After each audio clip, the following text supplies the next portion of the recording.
It is late. The kind of late that arrives after everything else has already happened. You are lying still and the house has gone quiet.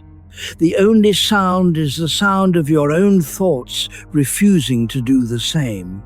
They have their own schedule and it does not match yours. The body is here. The mind is somewhere in the middle of a problem that was not finished before the day ended. There is a small room in a city that no longer exists as it was. Paris, sometime in the early 20th century. A wooden desk, a lamp burning low. On the desk, a notebook open to a page covered in small, precise handwriting. In the notebook, a question that has not yet found its sentence. The person at that desk is still learning to ask it. Her name is Simone Weil. She will live for 34 years and spend most of them in motion, teaching, organizing, writing, working with her hands in a factory, existing in occupied and unoccupied France, starving in a sanatorium in England, refusing to eat more than her share of a world at war. She will produce philosophy by the light of whatever was available. She will not finish most of what she started. She will leave notebooks and letters and essays that other people will find and assemble after she is gone, because she did not have the time. What she was looking for all that time was not peace. She did not especially believe in peace as a destination. What she was looking for was the right relationship to what already is. How to be present to the world as it actually stands, rather than as you need it to stand. How to give your full attention to something and let it be what it is, without the constant interference of what you need it to be. She called this attention, but not attention in the way we usually mean it. Not concentration, not focus, not willpower applied to a task, something quieter and harder, something that cannot be forced. We will get to it. Tonight, the arc runs from a Paris apartment where an infant was born on the 3rd of February 1909, to a sanatorium in Kent where a woman died on the 24th of August 1943. Between those two dates, she packed in enough life for several ordinary lifetimes. She died, officially, of tuberculosis. The coroner's report also noted that she had refused to eat more than the ration available to the French under German occupation, and that this had accelerated the end. She would have said, "What else was there to do?" We will sit with her tonight. We will follow the line of her thinking through what she called gravity and what she called grace, two forces that operate on every person, always, whether or not they have names for them. We will spend time on a factory floor in Boulogne-Billancourt, on the pages of Homer's Iliad, in letters written between people who are dying, in the question of what roots are, and what happens to a person who is uprooted from everything that made them possible. We will arrive, somewhere in the dark, at her answer to the question you are carrying into sleep tonight. Not, how do I do enough? But, what does enough actually mean? There is a difference between being tired and being empty. We will name it before this night is over. The lamp on her desk is still on. We begin in its light. Let your body settle. Let your shoulders drop. There is nowhere to be tonight but here. Nothing this voice says requires anything of you. Let it come and go at whatever distance feels right. A city, a family, a child who could already tell that this world demanded something very precise of its inhabitants, and was not yet sure she had it.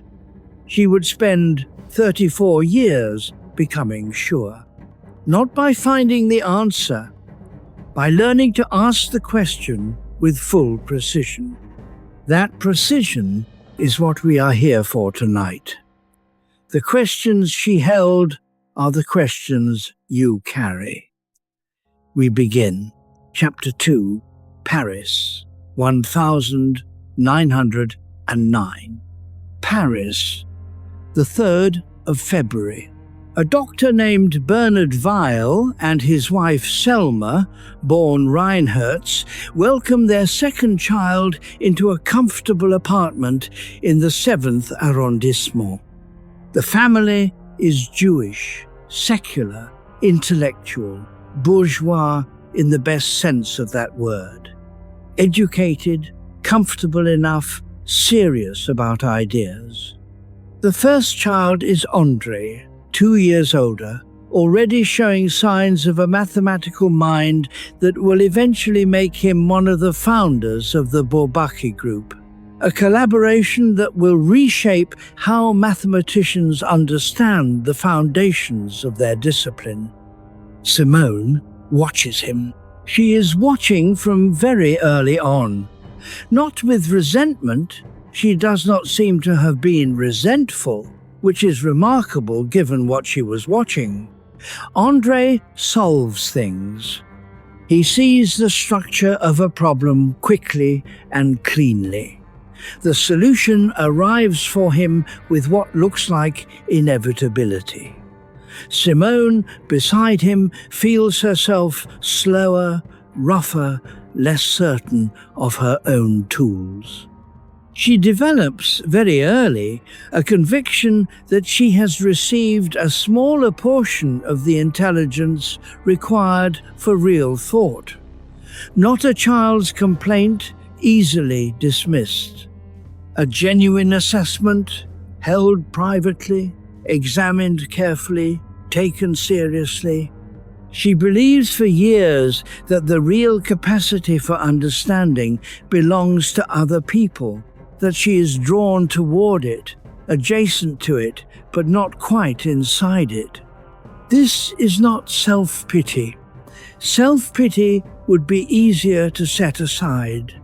This is something more precise and more painful, the feeling of proximity to a world you cannot quite enter. The sense of standing at a door that others walk through without seeming to notice the door is there. She lives with this for years. Then, at 14, something happens that she will describe later as a crisis of despair. She reaches the bottom of it, and at the bottom she does not find nothing.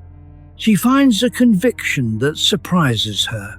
The truth is worth pursuing even if she cannot achieve it. The desire to think well is itself something. The person who strives toward truth with everything they have, even if they never arrive, is already participating in something real. This saves her. Not comfort, not reassurance. The idea itself, the idea that the striving counts.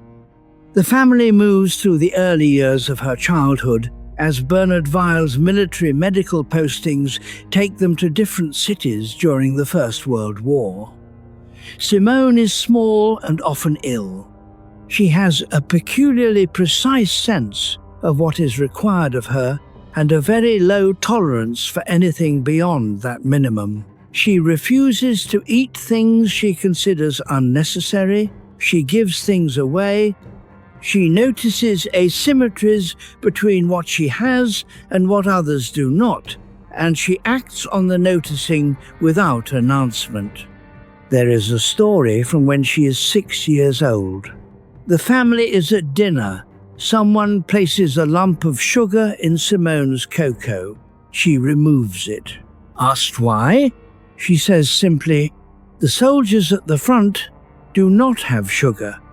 She is not performing. She is not being instructed to say this. It occurs to her that there is a relation between what is in her cup and what is happening elsewhere, and she acts on the relation. The logic of that connection between my comfort and your scarcity, between my full cup and your cold morning, will drive everything she does for the next 28 years. She does not yet have the philosophical vocabulary for it. The vocabulary will come slowly through Alain's classroom and the factory floor and the notebooks and the letters. But the instinct is already running, already precise, already unsentimental. Let your breath settle.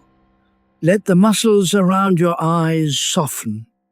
The night is long and there is no hurry. A child at a dinner table, a lump of sugar returned to the bowl, the smallest possible gesture of a philosophy that will eventually cost her everything, and that she will consider this a reasonable price. This is who she is at 9 years old. The philosophy does not change. It only deepens and sharpens and eventually becomes inseparable from how she lives every single day. Chapter 3. The Impossible Student. The Lycée Henri IV in Paris, sometime in the mid-1920s. There is a classroom where a philosopher named Émile Chartier teaches. He writes under the name Alain. He is one of the most demanding and most admired teachers in France in this period. His students remember him for decades. His method is rigorous in a specific way. Primary texts only, read slowly. Long papers marked with severity. He is not interested in the performance of understanding. He is interested in understanding, and he can tell the difference. Simone Weil is in his class. She is not the most gifted student by conventional measures. She is difficult. She argues when she has a better argument. She writes papers that go too long and veer into territory the question did not ask about. Territory she has decided is more important than the question as posed. In most classrooms, this would be fatal. Alain sees it differently. He recognizes in her work the thing he is trying to produce in all his students, a mind that is actually doing the work, not performing competence, pursuing truth. He can tell the difference. At the same school, 1 year above Weil, is a student who will later become famous in her own right. Her name is Simone de Beauvoir. De Beauvoir writes in her memoirs about seeing Weil in the schoolyard. The encounter, or really the non-encounter, they do not actually speak, in this period, stays with her. She writes, "She is the only person I have ever genuinely envied. Not for her intelligence, though the intelligence is formidable and visible. For the quality of her concern, she had managed to penetrate to the heart of things." She was weeping that day over a Chinese famine. I thought, so it is possible to care about that, to be a philosopher and to weep over a Chinese famine, to let the world actually land on you. Weil does not notice de Beauvoir noticing her. She is busy. She is reading Plato, Descartes, Marx, the Christian mystics, Homer, Sophocles, the Bhagavad Gita, Saint Francis. She is filling notebooks. She is writing papers that Alain marks harshly and still finds extraordinary. She is developing, slowly but clearly, what will become her philosophical signature: the refusal to separate thinking from living. The argument must survive contact with the actual world. The writer must be willing to be tested by what they write. This sounds like an obvious requirement. It is the hardest requirement in philosophy. Most philosophical systems survive precisely by staying at a sufficient distance from actual experience that their terms are never tested against what it is actually like to be a person in specific, difficult, embodied circumstances. Weil is not interested in that safety. She finds it, when she identifies it, a form of dishonesty. She graduates from the École Normale Supérieure. She sits the aggregation, the highly competitive examination for French academic teachers, and finishes first in her cohort. Simone de Beauvoir finishes second. A professor who reads her papers will say, after, "I do not know what to do with work like this. It is too real. Too real." This will be said of her in various forms over the years. It is not always a compliment. Sometimes it is said with discomfort, because work that is too real is also work that makes its readers uncomfortable, because it expects more from them than they expected to give. Let your body settle further into the surface beneath you. Feel the places where the body meets the bed. This is contact. This is real. Everything else can wait. She has what she needs to begin. She does not begin yet at her desk. She begins at a school in Le Puy in central France in the autumn of 1931. She is 22 years old. She will teach philosophy. She will also do several other things. She will organize. She will march. She will put her salary into union funds and live on what a worker earns. She will do these things not as a phase, not as the enthusiasms of youth that get quietly retired as the career stabilizes, but as direct consequences of what she actually believes. The believing and the doing, for her, are not separate. They never will be. That is the whole of her life in a single sentence. Chapter 4. A class she never finished. Le Pou est 1931. She is assigned to a girls' lycée. She teaches philosophy. She is a peculiar teacher in ways that some students find alarming and others find the most interesting thing that has happened in a classroom. She stops mid-sentence to think, visibly, not pretending to have the answer already arranged. She asks questions that are not in the curriculum. She treats the students as people who are capable of following an argument wherever it leads, rather than as people who need to be guided to predetermined conclusions. While she teaches, she does the other thing. The other thing is attending meetings of the local unemployed workers. The depression is pressing hard, jobs are disappearing. The union movement in this region is disorganized and underfunded. Weil attends the meetings not as an observer, but as a participant. She contributes to the organizing. She walks with demonstrators. She works on questions of wages and working conditions with the same rigor she brings to the seminar on Descartes. The school administration receives complaints. They communicate their displeasure. A philosophy teacher is expected to philosophize within the walls of the school. Weil's activities outside those walls are producing embarrassment. She listens. She does not change. She is moved to a different school. The same pattern continues at the different school.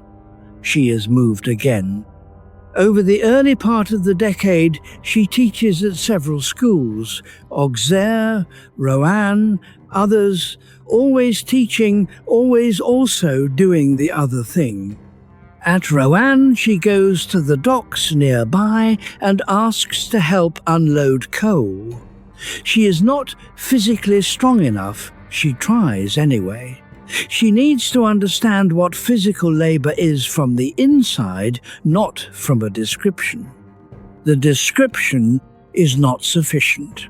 Her father, Bernard Weil, is watching from Paris with the specific anxiety of a doctor who loves his daughter and can see what she is doing to a constitution that was never robust. He has good reason to worry. Her headaches are worsening. She is not eating enough. She is pushing past what the body can sustain, and she does not experience this as pushing. She experiences it as doing what is required. He asks her to take better care of herself. She explains, with genuine care for him and for the conversation, why what he is asking is not quite possible. The explanation is not unkind. It does not reassure him. Marcus Aurelius wrote his private notes in a tent on the Danube frontier. He was the emperor of Rome. He could have been anywhere. He chose to be where the difficulty was, and he wrote, "Confine yourself to the present, not as a meditation instruction, as a description of the only place where anything real can be done. Not the future where the plan works out. Not the past where things went differently. Here, where you are, with what is actually in front of you." Weil is working out her own version of this discipline. The gap between what she writes and what she lives must be as small as she can make it. She cannot write about the suffering of workers from a position of comfort and call the result philosophy. Not the kind of philosophy she is interested in. The kind she is interested in has to be earned. She applies for a leave from her school. She has a sabbatical available. She will not use it for research or travel or writing. She applies for a job in a factory. The factory is in Boulogne-Billancourt, in the industrial suburbs southwest of Paris. The employer is Renault. The work is assembly. She is 25 years old. Her hands have never done this kind of work. They are about to learn. Not the lesson she expected. Not the political confirmation she might have been hoping for. Something more unpleasant and more useful and more deeply true. The factory will teach her what attention costs, what it costs to sustain it, and what is lost when it is consumed. She will not write about this from memory. She will write about it from inside. Chapter 5. What attention actually means. Before the factory, the philosophy that was forming. This is the center of everything, she thought, and it rewards slowness. So let us be slow. Attention. The word appears on almost every page of her later writing. Gravity and Grace, the notebook collection that Gustave Thibon will assemble after her death, returns to it dozens of times. Waiting for God, the letters to Father Perrin, circles it from the direction of prayer and mysticism.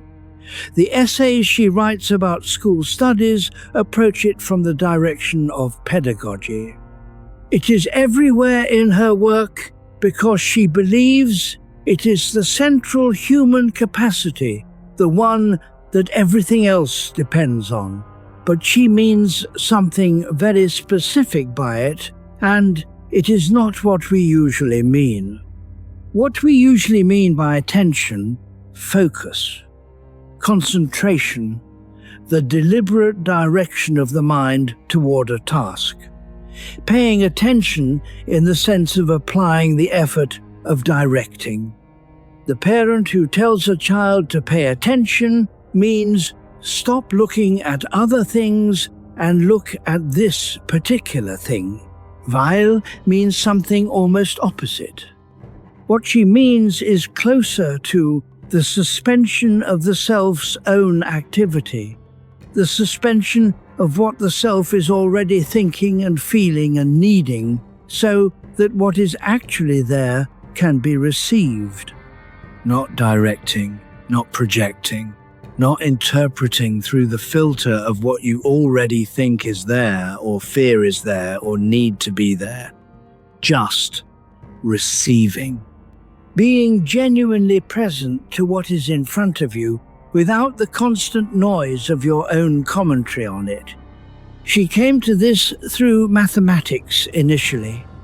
When Alain taught her to work a problem, the instruction was, stay with it. Do not force the solution. Do not pretend to understand what you do not yet understand. Let the difficulty be what it is, and wait. The solution, when it came not as the product of grinding effort, but as something that had been there all along, waiting to be seen, discovered, not constructed. She noticed this. She began to watch it happen in other contexts. In the mystic tradition she was reading, Meister Eckhart, John of the Cross, the anonymous author of The Cloud of Unknowing, the descriptions of contemplative prayer sounded structurally identical. The contemplative does not produce the experience of God. The contemplative empties the self of its own noise and waits. What arrives, if anything arrives, comes from outside the self's activity. The preparation is what the self can do. The arriving is not. She found the same structure in Plato. The allegory of the cave describes prisoners who take shadows for reality, not because they are stupid, but because they have never turned around to look at what is casting the shadows. The education Plato imagines is not better information, it is a reorientation of the gaze. And the reorientation requires something more than deciding to look differently. It requires a kind of help and a kind of willingness to let the previous certainties dissolve before the new ones have arrived. She began connecting these traditions, not eclectically, collecting interesting ideas from different sources. She was finding the same fundamental movement in each of them, the loosening of the self's grip on how things are, so that how things actually are can arrive. The stopping of the self's interpretive activity long enough for reality to land. She will do something in 1934 that no philosopher before or since has done. We will arrive there, just ahead. But stay here a moment longer, because what she saw in genuine attention, the receptive, patient, self-suspending kind, is that it is rare, rarer than intelligence, which can be trained, rarer than willpower, which can be summoned under pressure, rarer than courage, which can be called up in a crisis. There is a quality she will name, we will reach it.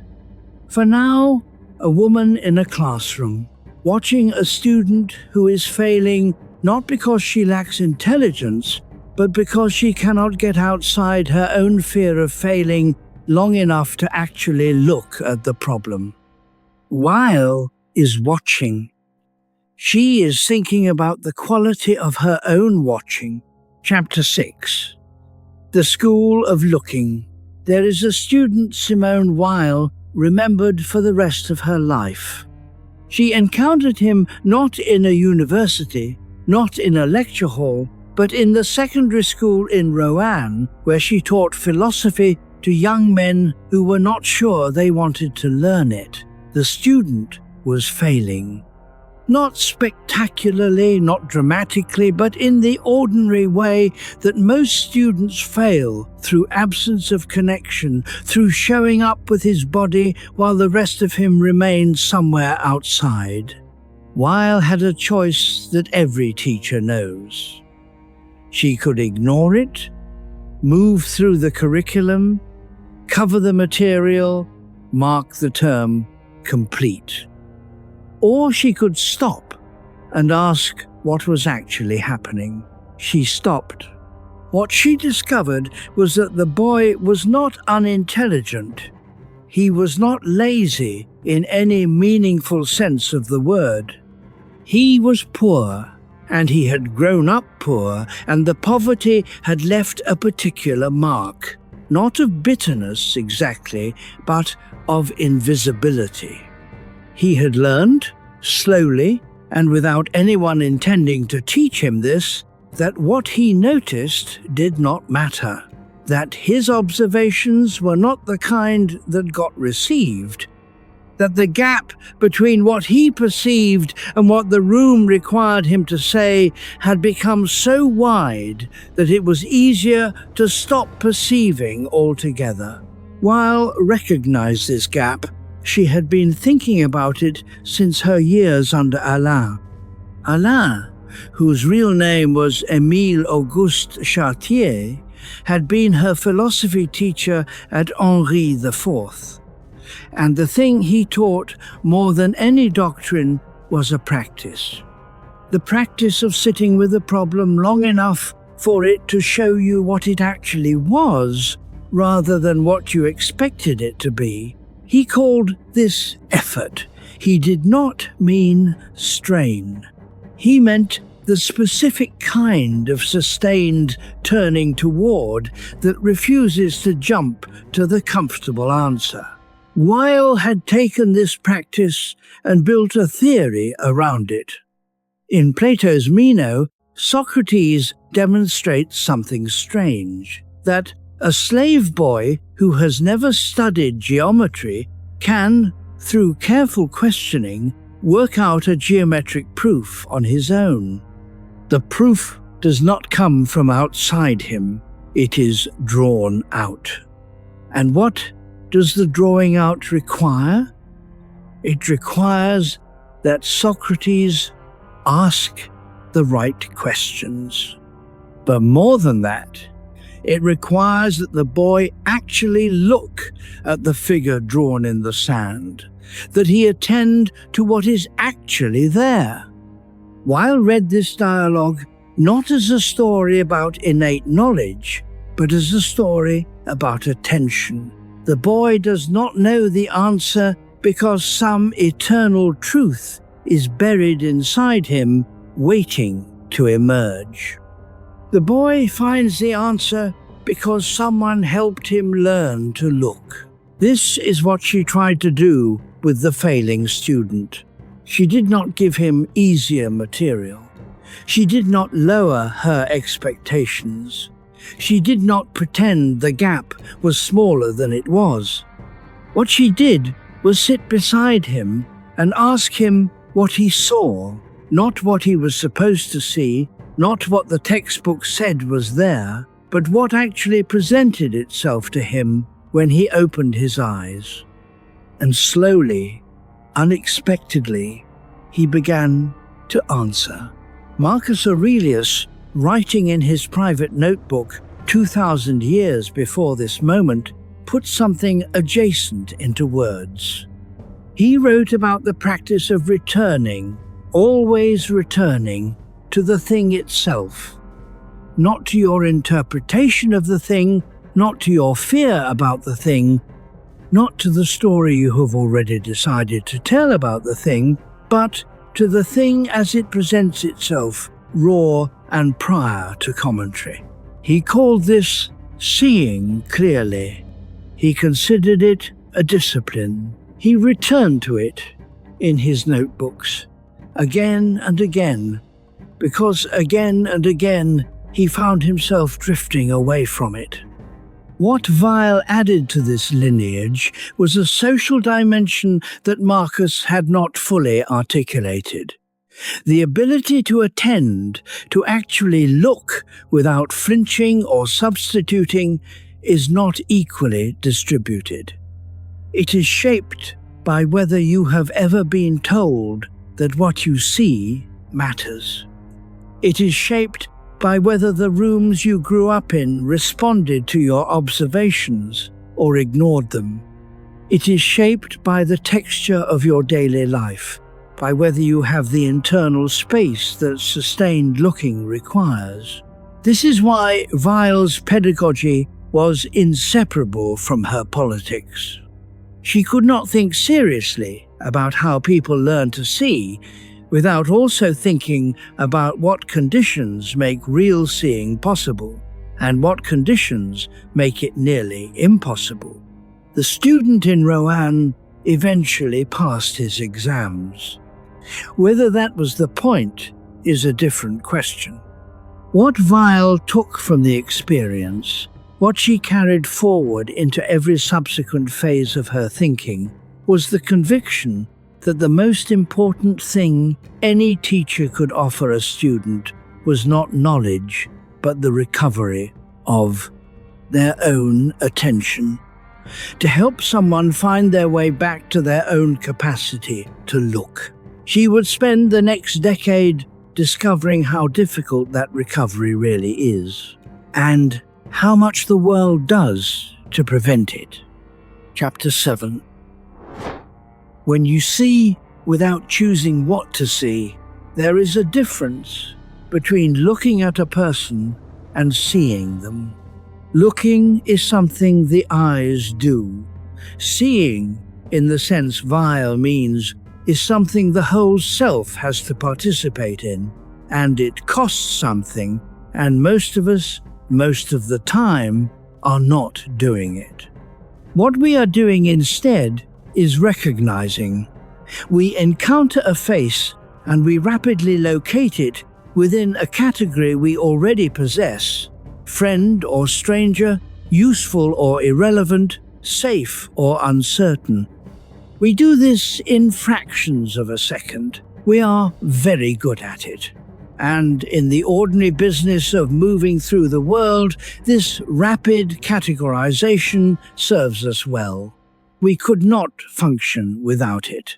But something is lost. What is lost is the particular. The face that is this specific face, with this specific history written into the lines around the eyes, with this specific way of holding the jaw when uncertain. The person who is not a category, but a weight-bearing being, moving through time, carrying things we cannot see, arriving at this moment from a direction we will never fully know. While called the failure to see this particularity a form of violence, not necessarily intentional violence, not cruelty, not even indifference in the ordinary sense. Just the ordinary refusal, largely unconscious, to let what is actually there land on you. Emmanuel Levinas, the philosopher who would later become one of the most important thinkers of the 20th century, was developing a related idea at roughly the same period. For Levinas, the ethical encounter begins in the face of the other, not the face as a physical surface, but the face as an exposure, as a vulnerability, as something that makes a claim on you simply by being there. The face says, "Here I am." And in its saying, it asks you to respond. Levinas and Weil never met, as far as the record shows. But they were drinking from the same well, the well of a philosophical tradition that insisted morality is not primarily a matter of rules applied from a distance, but of perception, of whether you can actually see what is in front of you. Weil's version of this idea had a particular emphasis. She was interested in what she called unselective attention, attention that does not pre-filter the world according to what you want to find there. Selective attention, she argued, is the default mode. We see what confirms what we already believe.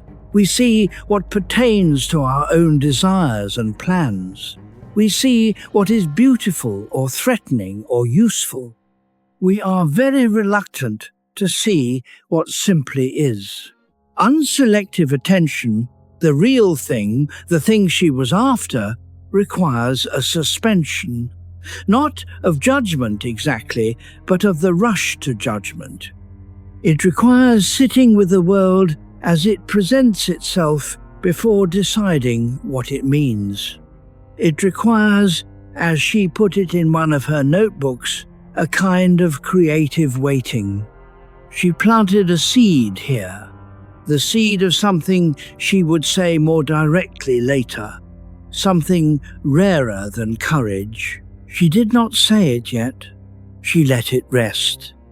What she did say, in the school in Roanne, and then in the factory, and then in the years of writing that followed, was that this quality of seeing, this willingness to be arrested by what is actually there, is the foundation of everything she cared about, of teaching, of justice, of prayer in the unconventional sense she used that word, of love in the unconventional sense she used that word, because what does it mean to love someone?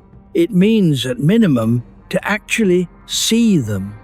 Not the version of them that serves your needs, not the character you have cast them to play in the story you are telling about your own life, but the actual person with their actual history, their actual weight. And this seeing is difficult. It requires something of you. It requires that you put down, at least temporarily, your own agenda, your own need to be seen, your own need to be confirmed, your own need for the encounter to go a particular way. It requires attention of the kind that most of us only manage in brief moments before the self reasserts itself, and the person in front of us becomes once again a function of our own interior story. Weil did not present this as an accusation. She was not interested in guilt. She was interested in the question of how the capacity for this kind of seeing could be cultivated, how a person could practice their way toward it, the way a musician practices scales, not to perform scales, but to make the fingers capable of something else, something rarer than courage. She would return to what that something is, but not yet. For now, sleep if it comes to you. Let the effort of the day recede. Let what you have been pressing toward release its grip, just slightly. You do not have to figure anything out tonight. Chapter 8. The thing you cannot force. Here is a paradox that Weil sat with for years and never fully resolved, because she was honest enough to recognize it could not be fully resolved. The thing she was after, real attention, genuine seeing, the quality of presence that she believed was the root of all moral and spiritual life, cannot be produced by direct effort. You cannot simply decide to have it. You cannot will yourself into it. The harder you try to force the kind of openness she was describing, the more tightly the self closes around the effort, making the openness impossible. This is not a failure of will. It is a structural feature of the thing itself. Think of the experience of trying to fall asleep. The harder you try, the more awake you become. Sleep is not something you do, it is something that happens when the conditions are right, when you have released, let go, stopped insisting. Forcing it produces the exact opposite of the desired state. Attention, for Weil, works similarly. You cannot wring it out of yourself by increasing the intensity of your striving. What you can do is prepare the conditions. You can remove the obstacles. You can practice, indirectly, the postures and habits that make the real thing more likely to arrive. Seneca, the Roman philosopher who was one of the secondary voices Weil returned to throughout her intellectual life, wrote something that bears on this. Writing to his friend Lucilius, he described the quality of mind that genuine philosophy requires, not the furrowed brow of effortful striving, but a kind of collected stillness, a gathering of oneself, not in order to achieve anything particular, but in order to be available, ready, poised. Seneca was a Stoic, and the Stoics were frequently misread as advocates of grim endurance, of clenching the jaw and pushing through. But the practice they actually described was quieter than that. It was a practice of learning to distinguish between what you can control and what you cannot, and then, crucially, letting go of the second category with something like grace. Weil admired this, but she pushed it further. She was not satisfied with simply letting go of what you cannot control. She wanted to understand what the letting go actually opens. When you stop trying to force the thing that cannot be forced, what happens in the space that the effort was occupying? Her answer was, grace becomes possible. She did not mean grace in a purely religious sense, though she would eventually use theological language to describe it.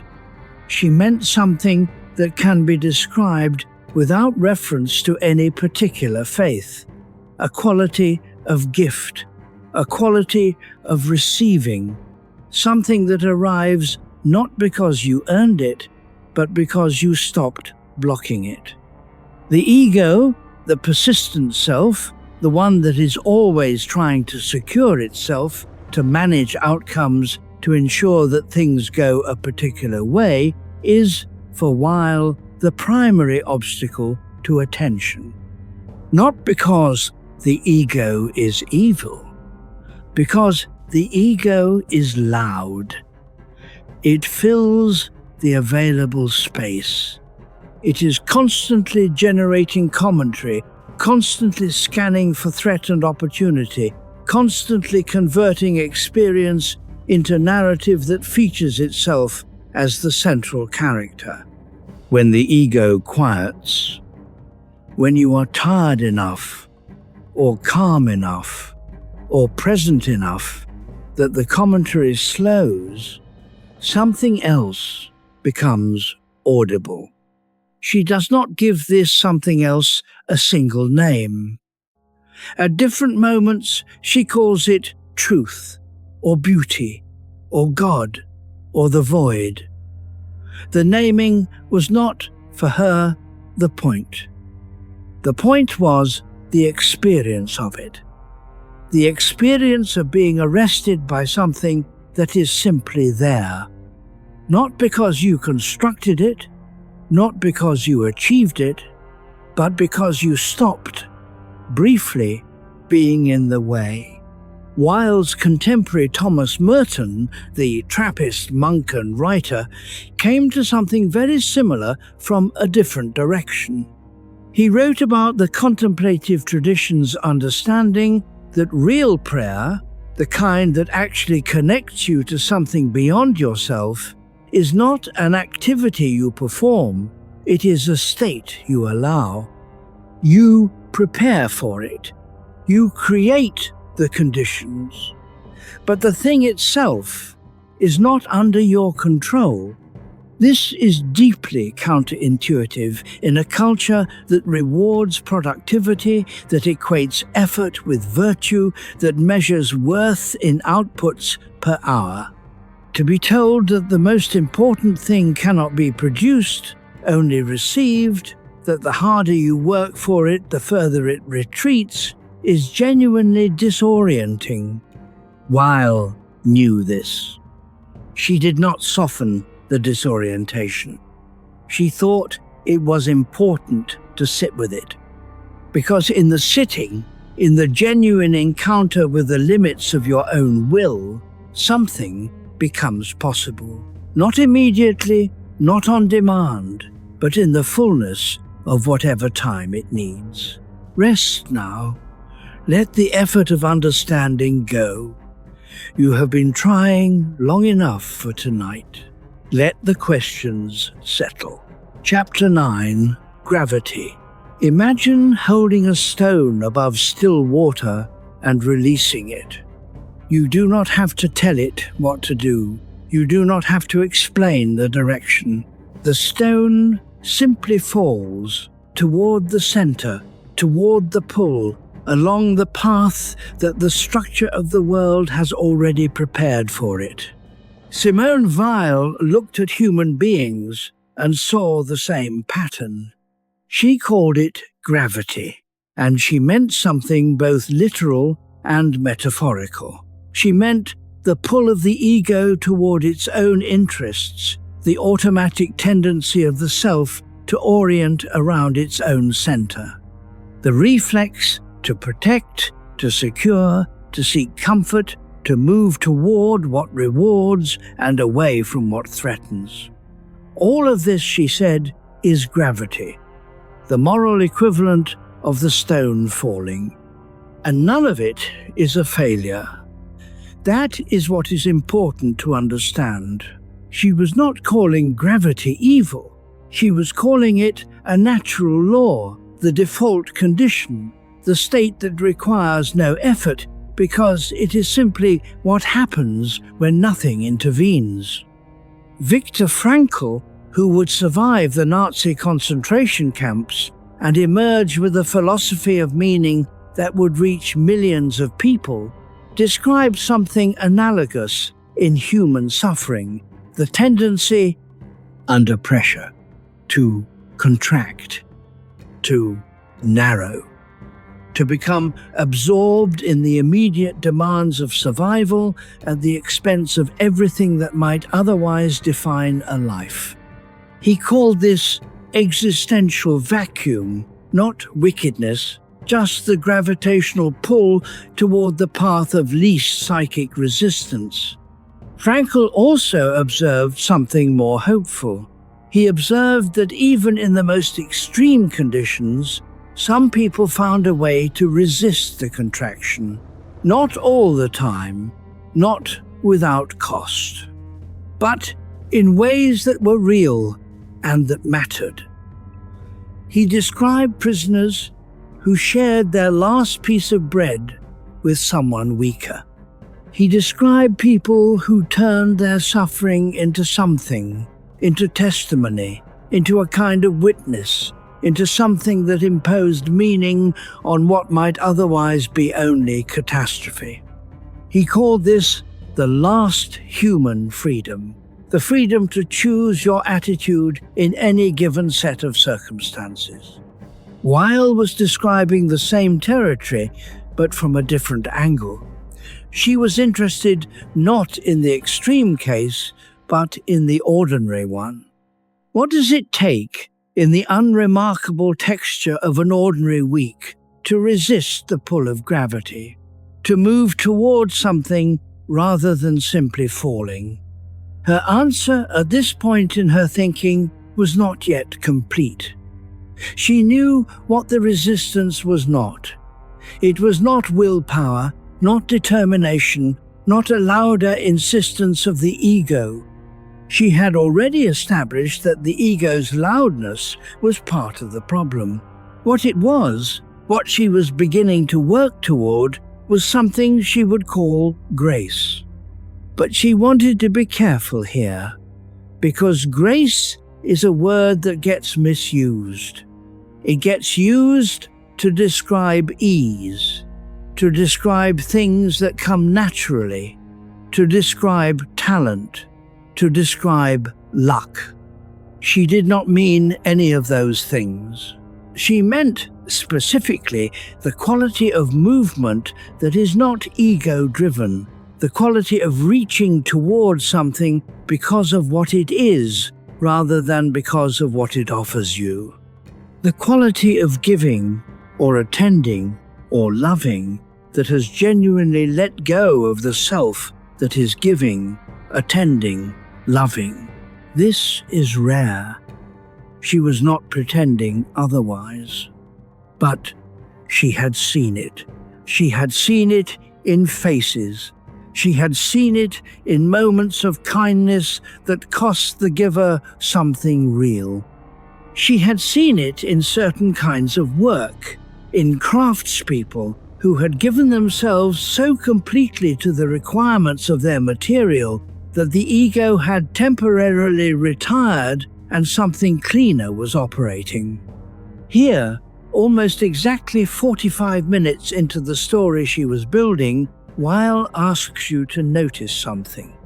Whatever you came to this hour with, the weight of the day, the loop of something unresolved, the quiet hum of everything you still have to manage, notice how it sits. Notice whether it is getting heavier or lighter as you lie here in the dark. Gravity pulls. It always pulls. But you are not the stone. You are the one who can notice the pulling. That difference, small as it sounds, as it rests in you right now, on the edge of sleep, is the beginning of everything Weil cared about. Hold it loosely. Let it carry you down toward rest. The rest of her story is still ahead. Chapter 10, The Factory Gate, December 1934. Simone Weil was 25 years old. She had a degree from France's most prestigious institution. She had published essays that serious thinkers had read seriously. She had organized labor committees and fought for workers' rights from the outside, from the position of the educated advocate, from the position, she had begun to realize, of someone who had never actually stood where the workers stood. She applied for a job at a factory, not as a researcher, not as an observer, as a worker. The factory was Alstom, a manufacturer of electrical equipment in Paris. She gave her real name. She said nothing about her education. She was hired at the lowest rate to operate a machine. She kept a diary. What the diary records is not primarily political. It is not primarily sociological. It is the minute-to-minute experience of a human being whose relationship to time, to her body, to her own mind, was being systematically reorganized by the requirements of industrial production. The first thing she discovered was the quota. Every day, a number. Every hour, a sub-number.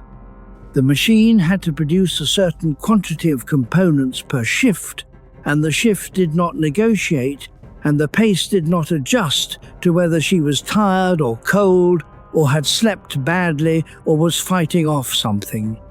The quota was simply there, and the clock moved at the same pace regardless of whether she was meeting it. She was not meeting it at first. Her fingers were not fast enough. Her body did not yet know the sequence of movements well enough for them to happen without conscious supervision, and conscious supervision was slower than the machine required. So she learned to go faster. Not gradually, not comfortably, by pressing, by staying after to practice, by returning home in the evening with hands that trembled slightly from the sustained, precise repetition. In those early weeks at Alstom, and then in the months that followed at the Carnot metalworks, and eventually at the Renault factory, she sustained injuries, burns from the machinery, headaches so severe they forced her to lie down on the floor of the workers' bathroom during breaks. A chronic fatigue that did not resolve with sleep, because the sleep was never long enough and the body was never given quite enough time to recover before the next shift began. She recorded all of this without self-pity. The diary is not a complaint.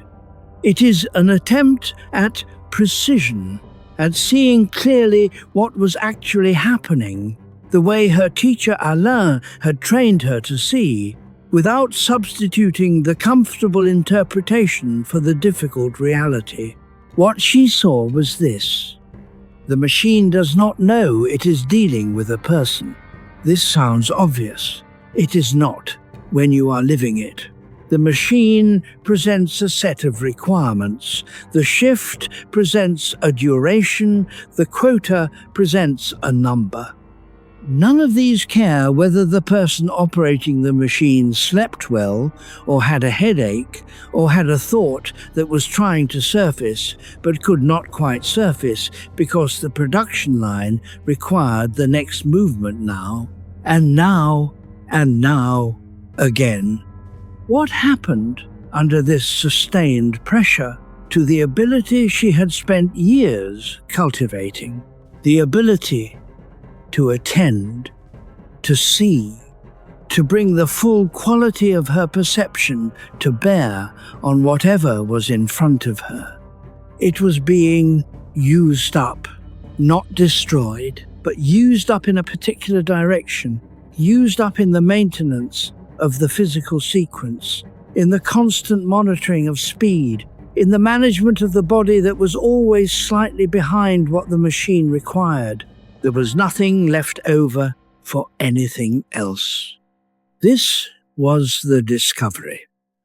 Not that factory work was unpleasant, though it was unpleasant.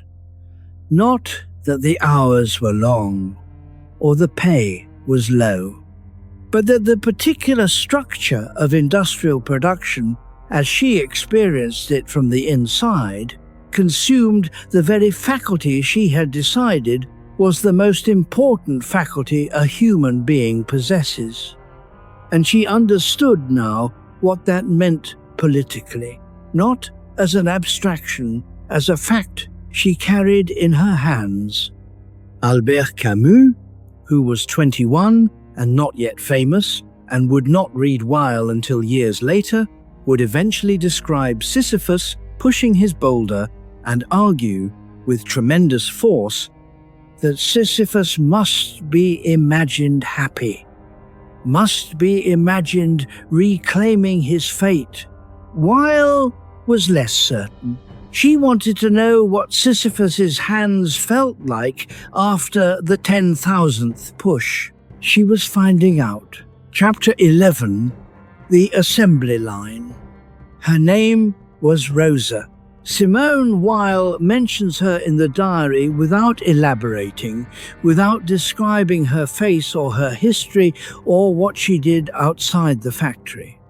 She is simply Rosa, a woman who worked beside Weil on the production line at the Carnot metalworks. And what Weil records about Rosa is this: She was fast. Not fast in the way that is admirable in a general sense, but fast in the specific, calibrated way the production line requires. Fast in a way that had been drilled into the body through repetition until it no longer required any visible effort. Rosa's hands moved, and the parts came out, and the quota was being met, and the clock was being answered. And there was something in watching her, Weil wrote, that was both impressive and faintly terrible. Terrible because what Weil was watching was a human being who had learned to function like a component of the machine. Not in a diminishing sense, not in a contemptuous sense. Rosa was not diminished as a person by what she could do, but the thing she could do, the capacity she had developed, the optimization of her movement to the requirements of the line, had cost something. The cost was not visible in her face, but Weil was watching for it. The thing she was watching for was surplus. Any moment in which something other than the immediate task was happening inside the worker. Any flicker of attention directed elsewhere, toward another person, toward a memory, toward something that was simply noticed in the periphery of experience. Any moment in which the person was doing more than the machine required. What she found was that on the best days, in the best conditions, there were such moments, small, compressed, barely qualifying as intervals. A few seconds between operations when the hands rested and the eyes went somewhere undefined. But on the days when the quota was increased, or when the pace of supply to the line sped up, or when a machine jammed and had to be cleared and the time lost had to be recovered, on those days, the surplus disappeared entirely. The whole of the person was consumed. 200 times per hour, she counted. The same movement executed reliably. 200 times in 60 minutes.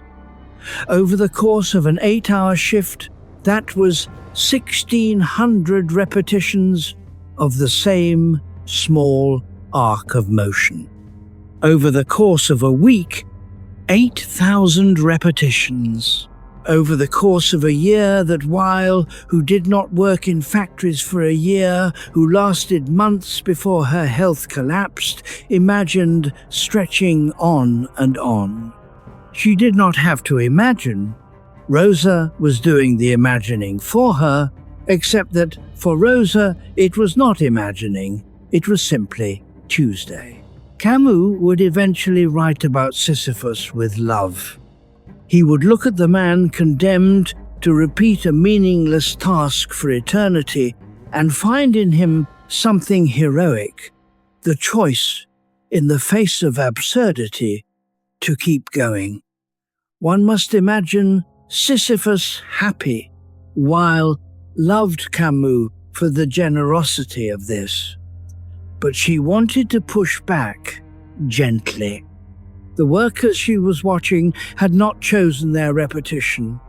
The boulder was not theirs to keep or set down. The mountain was owned by someone else, and the conditions of the rolling were set by someone else, and the number of rolls per hour had been calculated by someone else to maximize the output of the mountain while minimizing the cost of the person doing the rolling. One must imagine Sisyphus happy, Camus said.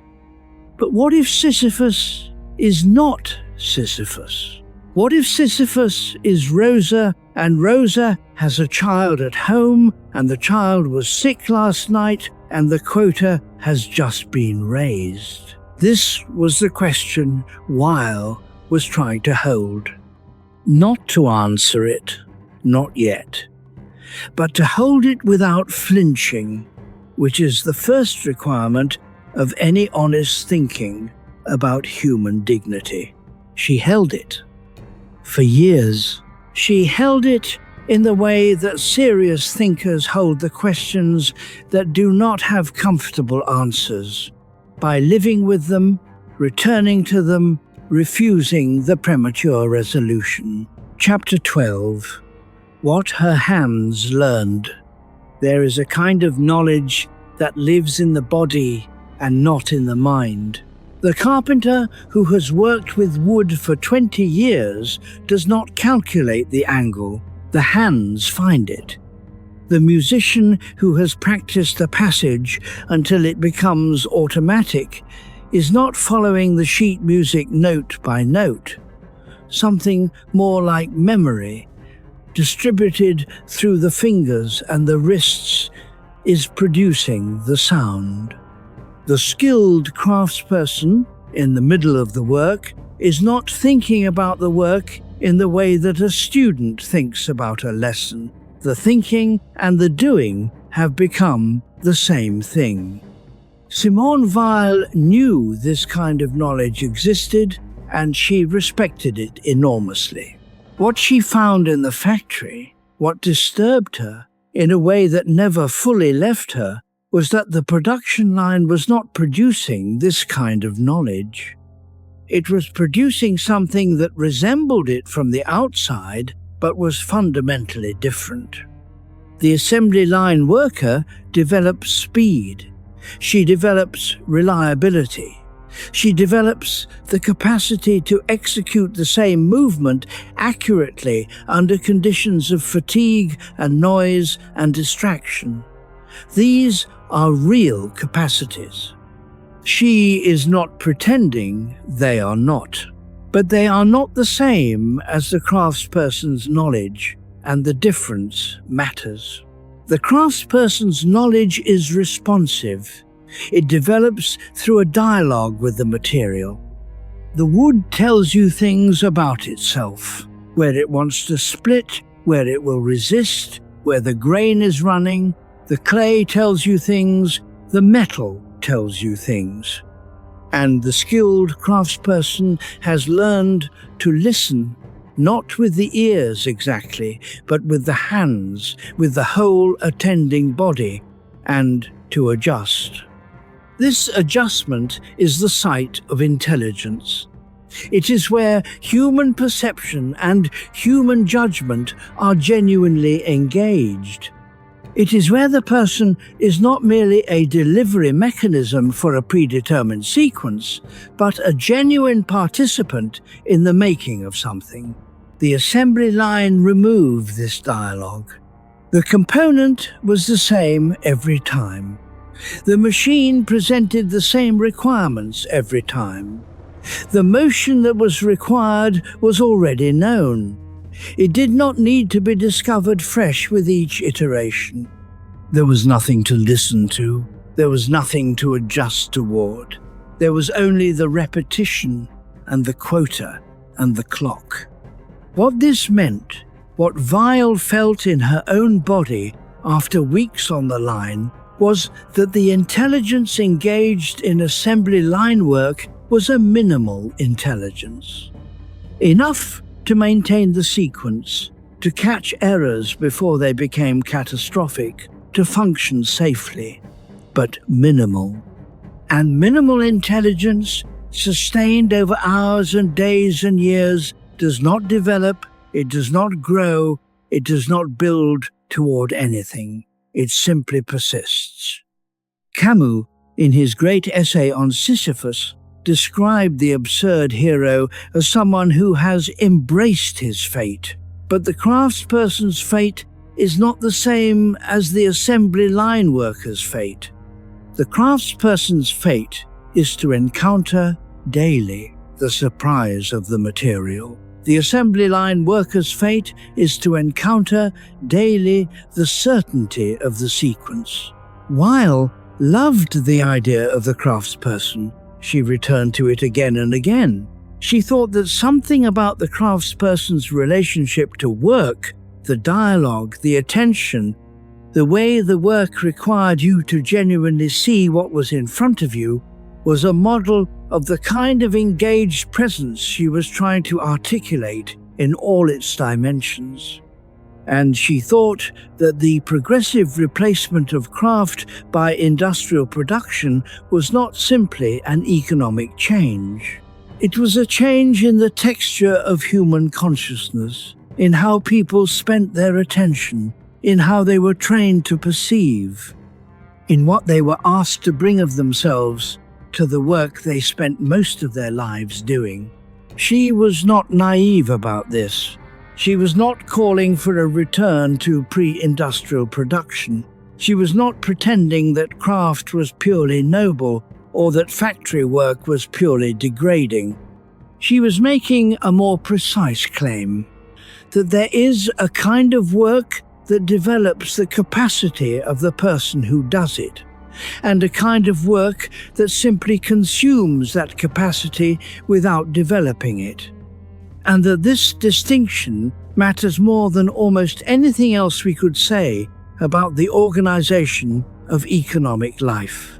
And she had the burns on her hands to prove she was not theorizing from a safe distance. Chapter 13. The Clock and the Body.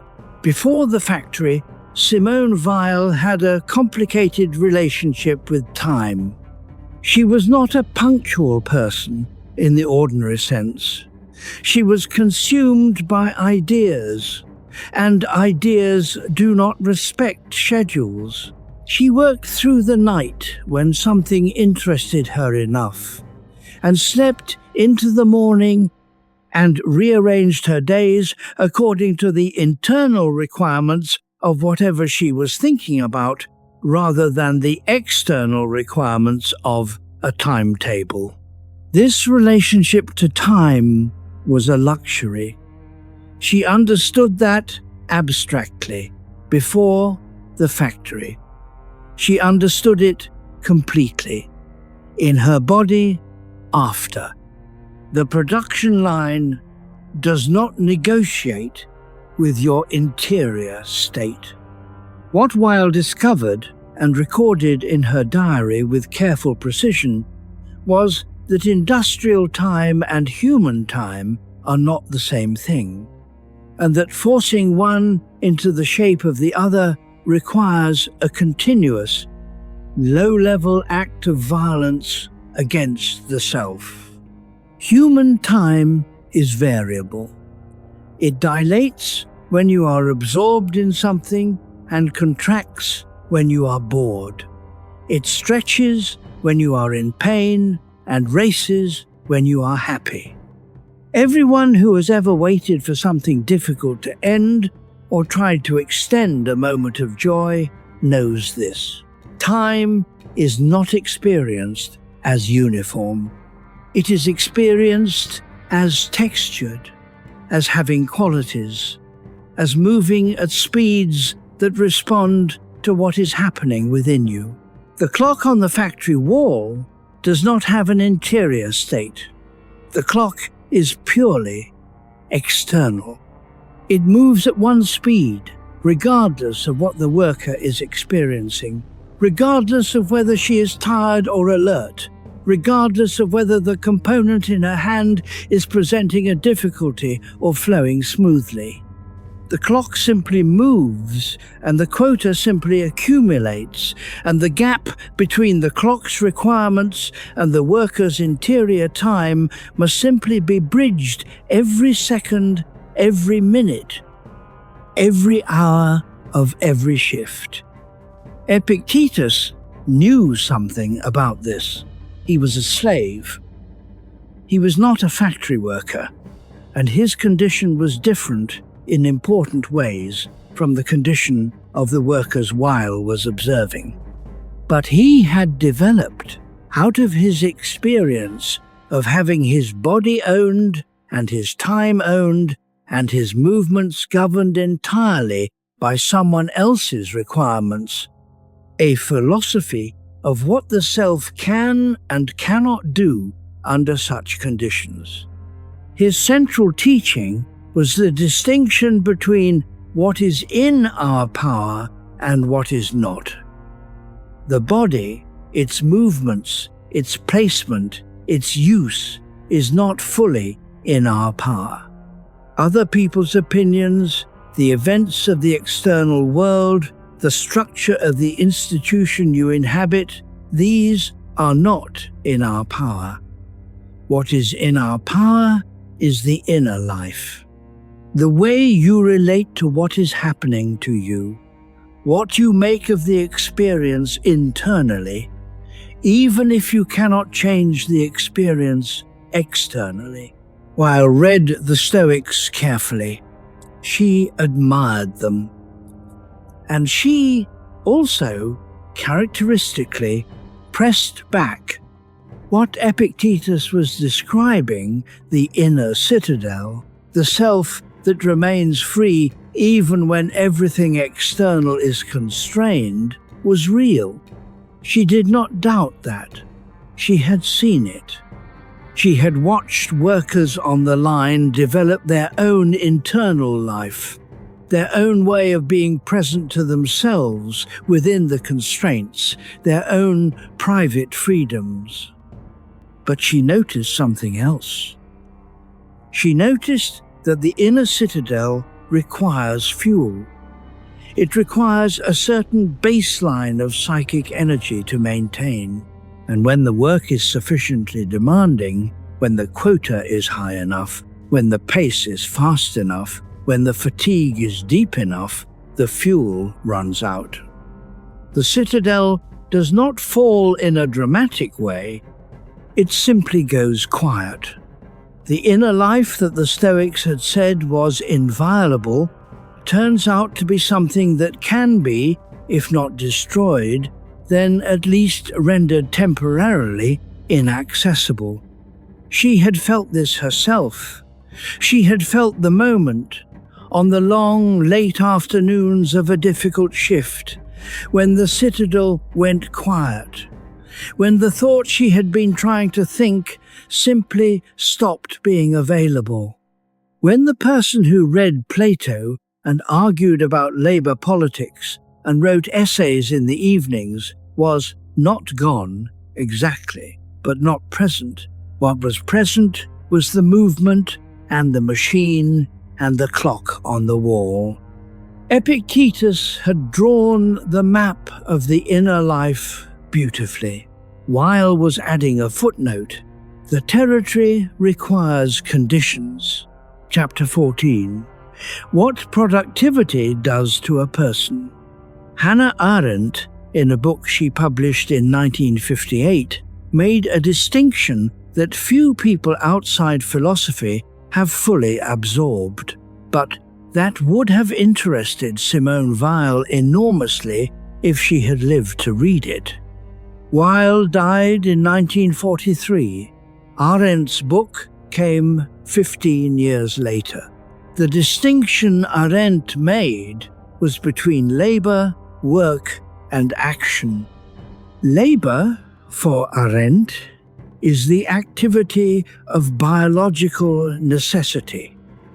The things we must do to sustain life, to feed ourselves, to keep the body functioning. Labor produces nothing durable. It produces consumption, and the consumption creates the need for more labor in an endless cycle. The laboring animal, animal laborans, she called it, is caught in this cycle. What it produces is consumed. It does not persist. Work is different. Work produces an artifact, something that outlasts the activity that made it. A chair, a book, a building, a bridge. The world of human work is the world of durable things, things that exist beyond the moment of their making and constitute the shared environment in which human life takes place. Action is different again. Action is what happens in the public realm, in the space between people, in the domain of speech and deed, where human beings reveal who they are and contribute to the shared story of their community. Arendt's great worry, and she was writing in the middle of the 20th century in the aftermath of catastrophe, was that modern industrial production had collapsed these distinctions, that it had turned work into labor, that it had created a world in which the making of things had been organized to resemble the biological cycle, endlessly repetitive, producing things designed to be consumed and replaced, generating no lasting artifact, no world, only more production and more consumption. Weil, writing 20 years earlier from the factory floor, had arrived at the same insight from the inside. She had not used Arendt's vocabulary, but she had felt the distinction in her body. She had felt the difference between working, making something, engaging with the material, producing something that could stand outside you and be looked at, and laboring in the mode the assembly line required. The assembly line had not made her a craftsperson. It had made her a component. The mechanism, she was careful to note, was not malicious. This is one of the things she kept returning to in the diary, because it would have been easier to be angry at someone, at a supervisor, at a factory owner, at a face that represented the system. But the supervisor was also caught in the system. The factory owner was also responding to pressures the system generated. The requirements of the production line were not the result of any individual's cruelty. They were the logical outcome of a set of incentives that no individual had fully chosen and no individual could fully change.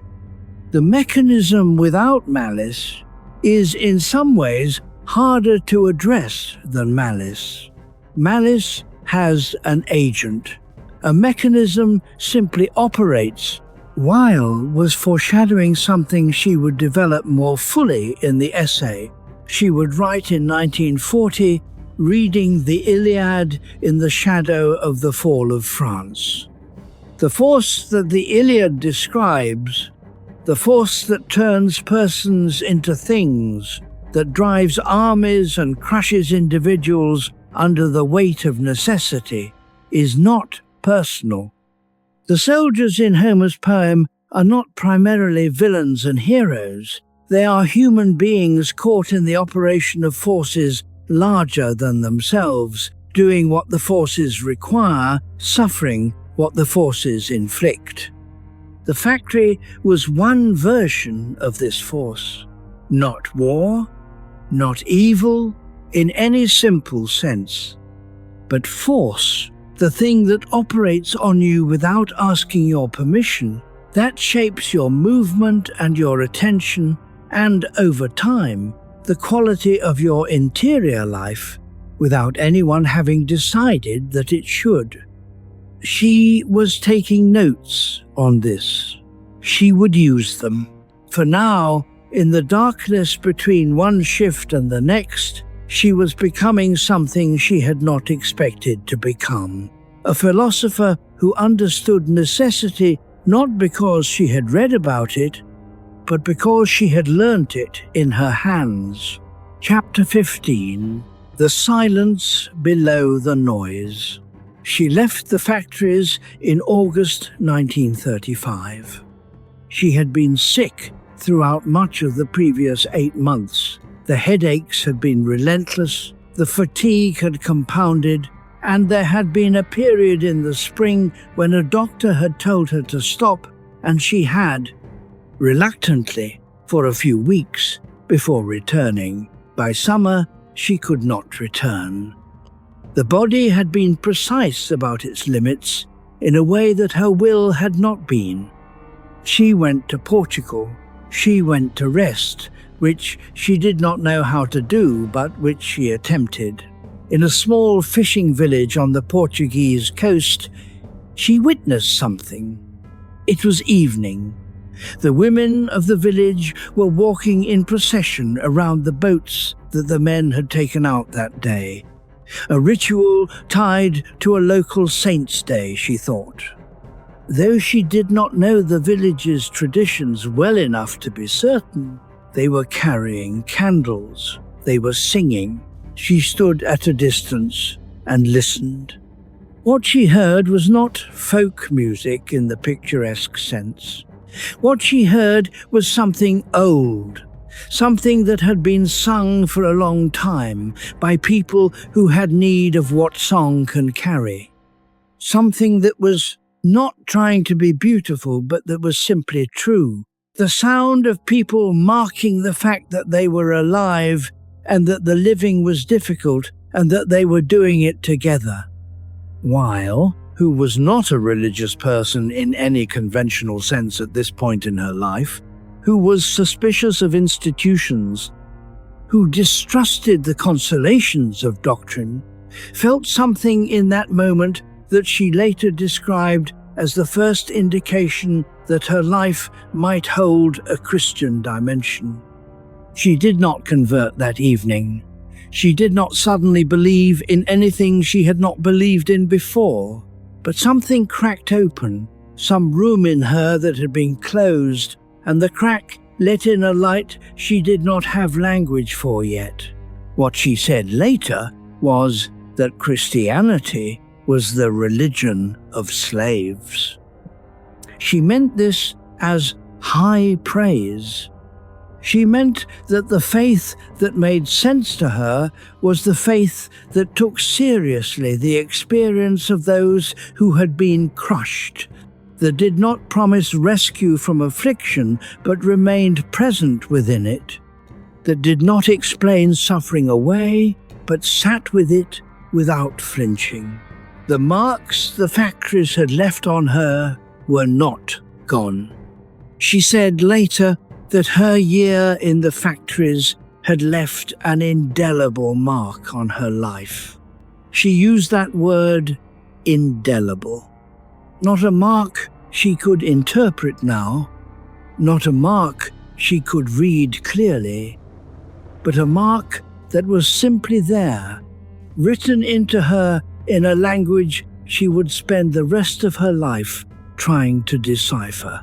Tolstoy, who had famously tried something similar decades earlier, who had given away his estate, who had worked alongside peasants, who had tried to close the gap between his intellectual life and the lives of those who labored in the most basic and demanding ways, had not quite managed to leave his aristocratic self behind. His attempt was genuine, and his suffering was genuine, but the mark he carried out of the experience was different from Weil's.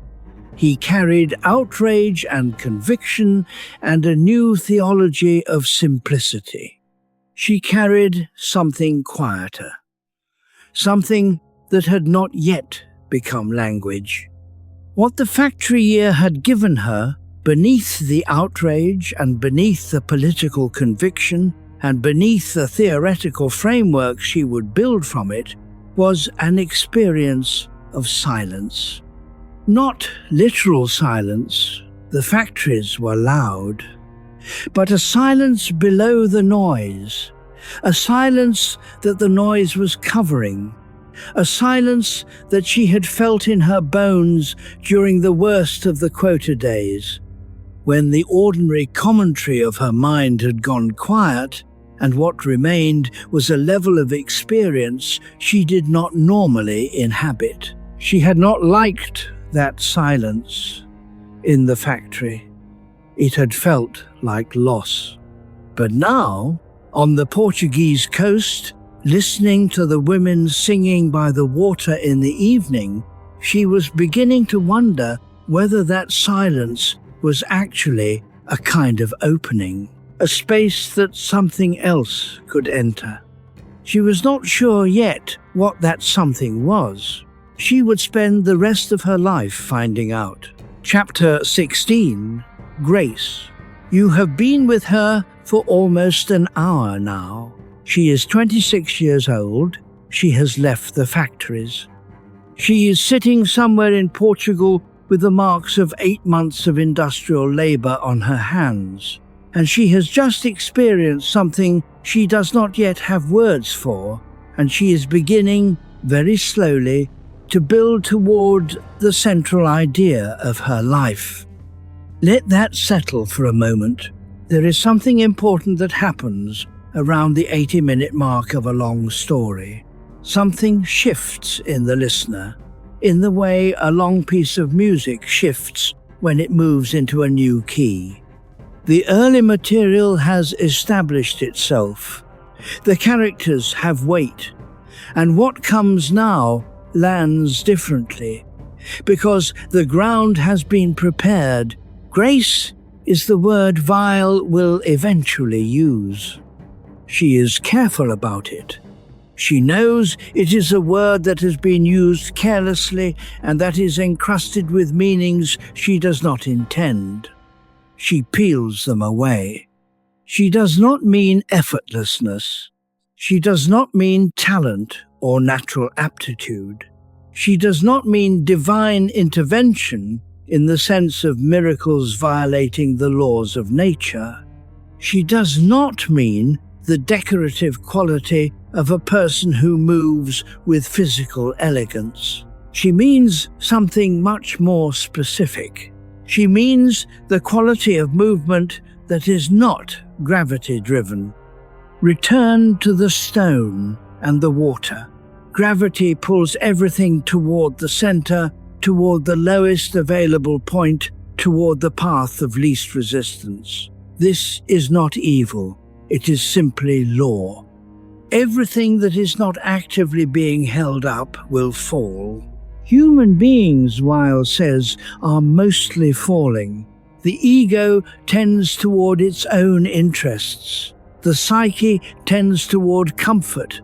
The self tends toward whatever rewards it and away from whatever threatens it. All of this is gravity, and all of it is completely natural, and none of it requires any special explanation. Grace is what happens when a movement occurs that is not gravity-driven. When someone gives without expecting anything in return.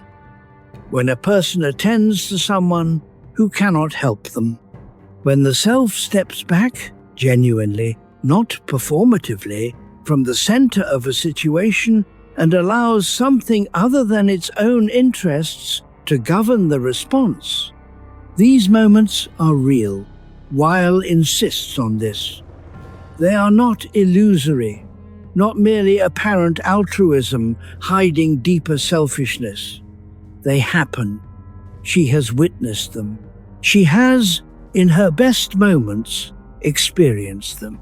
The Christian mystics, Meister Eckhart, whom she read carefully, John of the Cross, whose language she found striking, the anonymous author of The Cloud of Unknowing, were describing, in their idiom, the same phenomenon. They called it union with God, or the death of the ego, or kenosis, the self-emptying of which Paul writes. The vocabulary differs.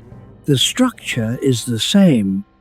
What they all describe is a movement that goes counter to gravity, a movement towards something other than the self's satisfaction. And they all note, with careful consistency, that this movement cannot be forced. It cannot be achieved by effort. It requires preparation, yes, the preparation of attention, of practice, of the stripping away of distractions. But the movement itself arrives, when it arrives, as a gift. Weil read Plato alongside the Christian mystics and found the same structure there. The philosopher in the allegory of the cave manages to turn away from the shadows and see the fire. Manages, eventually, to leave the cave and see the sun. This turning is not automatic. It requires something, effort, courage, disorientation. But what makes it possible is not the person's own strength. It is something about the light itself, the pull of the real, which calls to something in the person that is oriented toward truth, whether the person knows it or not. Grace, for Weil, is the name for this pull. It is not religious in the narrow sense. It is available to everyone.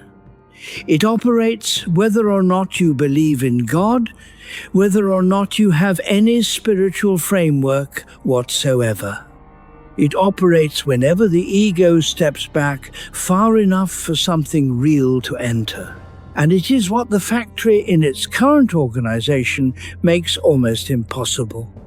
Not because the workers are incapable of it, but because the conditions, the noise, the quota, the clock, the systematic consumption of attention, leave almost no space in which grace can operate.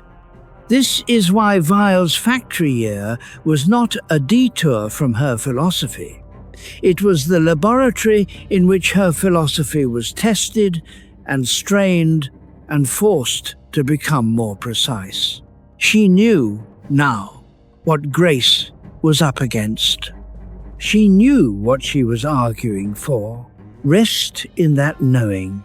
The night is still and you are still. Whatever was asking for your attention today has asked enough. Let grace be the word that settles over you now. Chapter 17. The difference between effort and surrender. People sometimes hear Weil's description of grace, the movement that cannot be forced, the gift that arrives in the space the ego vacates, and conclude that she is advocating passivity. That she is saying, try less, want less, care less. That the philosophical posture she recommends is a kind of spiritual retirement from the world. She is not saying this. The confusion is understandable. The language of letting go, of emptying the self, of waiting without straining, this language can sound like quietism, like the counsel to simply accept whatever comes and make no effort at all. And quietism is a real tradition. It has genuine advocates who have argued, with some care, that the right response to the world as it is withdrawal from it. Weil was arguing something different. She was arguing for active waiting. The distinction is precise. Passive waiting is the waiting of someone who has given up. It is the posture of a person who has decided that nothing can be done, that their efforts do not matter, that the outcome is fixed, and who therefore simply remains inert until something happens or nothing happens, and either way the posture does not change. Active waiting is something else. It is the posture of someone who has prepared everything that can be prepared and is now genuinely available to what comes next. It is not idleness. It is attentiveness at its most complete. All the preparations made, all the planning done, all the unnecessary activity cleared away, so that when the moment arrives, nothing is obstructing the response.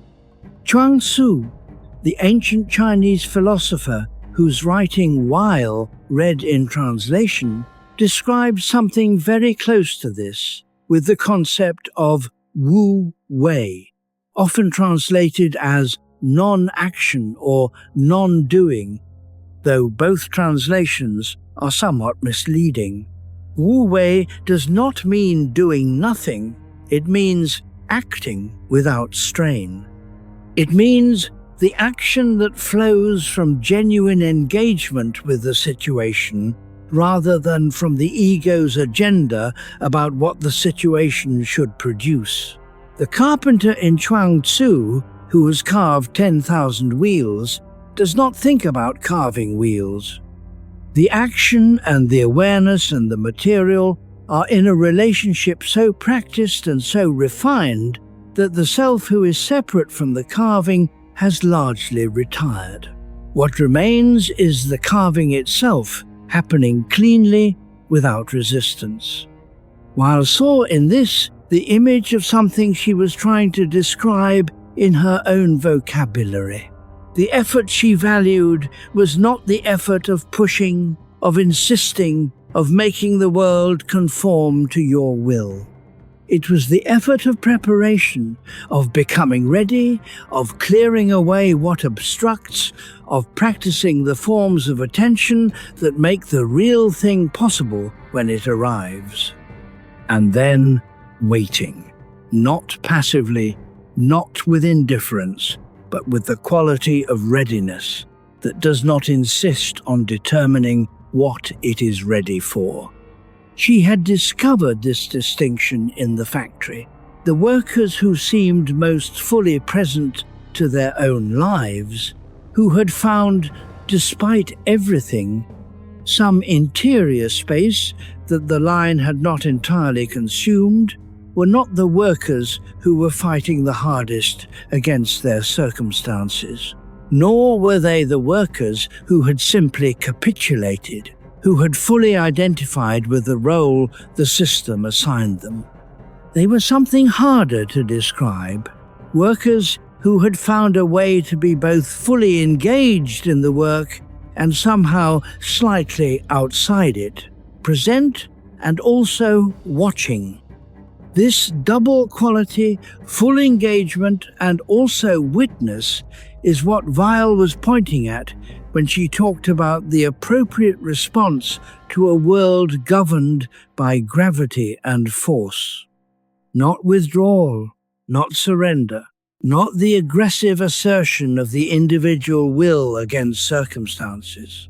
Something quieter and harder and more real. The quality of the person who does what they can with what they have and then waits with open hands for what cannot be done to arrive on its own terms. This is not a position of weakness. It is, arguably, the most demanding position available. It requires everything you can give and the willingness to give up the results. Chapter 18, on being heard. There is a particular kind of suffering that Weil gave a name to. She called it affliction, and she meant something more precise than the ordinary meaning of the word. Ordinary suffering is terrible and real and deserves to be taken seriously. But affliction, malheur in the French she was writing in, is something that happens to a person when ordinary suffering has been sustained long enough or been severe enough or been compounded by social conditions in a particular way that it begins to affect the person's sense of themselves. Affliction attacks identity. It is not just that you are hurting, it is that the hurt has been going on for long enough. In conditions that have been sufficiently isolating that you have begun to question whether you deserve to be heard about it, whether your experience is of the kind that counts. This is what Weil means by the double isolation of affliction. The first isolation is the suffering itself. Pain separates you from the people who are not in pain. There is a gap between the experience and the capacity to communicate it, something that all serious writing about suffering eventually acknowledges. Susan Sontag would write about it later in the context of illness. C.S. Lewis would write about it in the context of grief. Weil was naming the structure. The second isolation is the social one. Affliction tends to come packaged with conditions, poverty, displacement, subordination, that mark the person as being on the wrong side of the world's attention. The afflicted person has typically already learned through repeated experience that what she says is not received in the same way that the words of someone with more social standing would be received. She has learned to expect not to be heard. And this expectation changes the quality of the suffering. It adds to it the particular pain of invisibility. Emmanuel Levinas, whose work on the face of the other was running parallel to Weil's thinking, had a name for what happens when you actually receive another person, when you allow their face, their presence, their particular weight of being to make a claim on you. He called it responsibility, the capacity to respond, the fundamental ethical capacity. Weil would say that the afflicted person has been trained by the conditions of their affliction to expect this responsibility to be absent. They have learned not to ask for it. They have internalized the indifference of the world as a kind of truth about their own worth. Kierkegaard, a different voice, but one that Weil had read carefully, wrote about the indirect communication that serious truths require. You cannot simply hand someone a truth they are not ready to receive. The truth has to find its way in through a method that makes the person a participant in discovering it, rather than a passive recipient of something handed from outside. What does it take to actually hear an afflicted person? Weil is very specific. It is not enough to feel sympathy. Sympathy is real and has its value, but it can maintain a comfortable distance. The sympathizer feels something about the suffering from a position of safety, and that something is not the same as genuine reception. It requires, she says, a radical attention of the kind she has been describing throughout her work.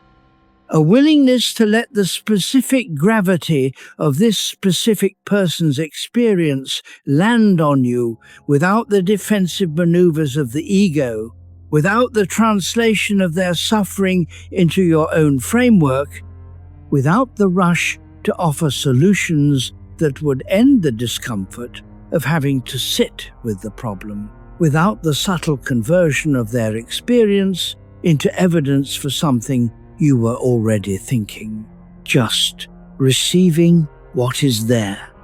This, she says, is the rarest and the most valuable thing one human being can offer another. She will say it more directly later. The words are forming, but for now, in this chapter, she is naming the obstacle, the afflicted person who has been made to feel that their experience does not qualify, and the gift that could undo that making. A person, one person, it only needs to be one, who demonstrates through the quality of their attention that the experience qualifies absolutely. This is not therapy. It is not social work. It is something more fundamental. It is the moment when a human being is seen. You know what this feels like. You have been seen in this way, perhaps, once or twice. And you know what the absence of it feels like too. Rest in the knowing for now. Chapter 19. The Afflicted and the Overlooked. The ancient Greek playwrights understood something about affliction that Weil recognized immediately. In Sophocles, in the great choruses of the tragedies, in the moments when the chorus steps back from the action to comment on what is being witnessed, there is a quality of attention to suffering that she found exemplary. Not because the chorus celebrates suffering, not because the tragedians believed that pain was spiritually productive in some easy sense, but because they maintained, in the face of the worst things human beings do to one another, a quality of witness that refused to look away. Weil thought this was what tragedy was for. Not catharsis in the way Aristotle described it, the purging of emotions through aesthetic experience, the way you might feel lighter after a good cry at a film. Not entertainment, not even instruction, but witness. The practice of looking directly at the worst of things and not turning it into something more bearable by the addition of narrative consolation. The Sophoclean chorus does not explain why Oedipus suffers. It does not argue that the suffering has a purpose. It does not tell Antigone that things will be better.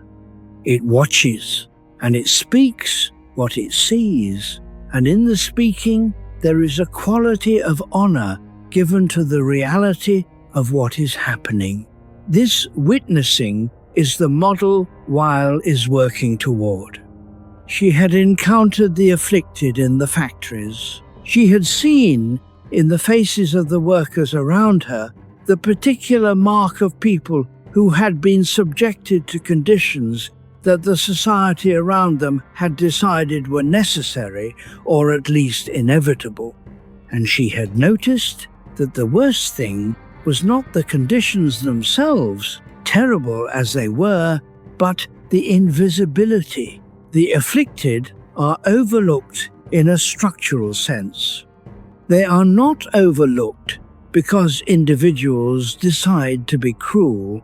They are overlooked because the systems in which their lives are embedded have organized themselves around other priorities, and the experience of the person doing the assembly line work is simply not a data point that enters the calculation. The system does not see them because the system was not built to see them. This is the gravity of narrative. The stories that get told, the data that gets collected, the priorities that get funded, all of this has its own gravitational pull, tending always toward the already visible, already validated, already counted. The worker Rosa, 200 times per hour. She is not in the newspaper, she is not in the quarterly report, she is not in the philosophy books being published in Paris. She is in the factory, doing the work, and the work that describes the world has not, generally speaking, been done from her position. Weil was trying to do it from her position, or as close to her position as an educated French woman with a philosophy degree could manage. She knew the limits of the proximity. She was never going to be Rosa. The marks on her hands would fade. She would eventually go back to the writing table. The factory year was something she chose and could leave, which Rosa could not. The difference between the visitor and the resident is real, and she did not pretend otherwise.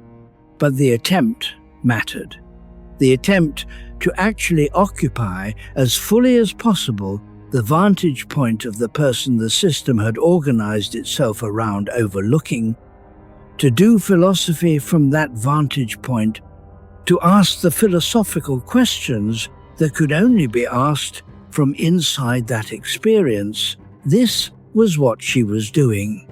And what she had discovered from the inside was not only injustice, not only exploitation, not only the political facts that a good investigative reporter could have established without leaving the library.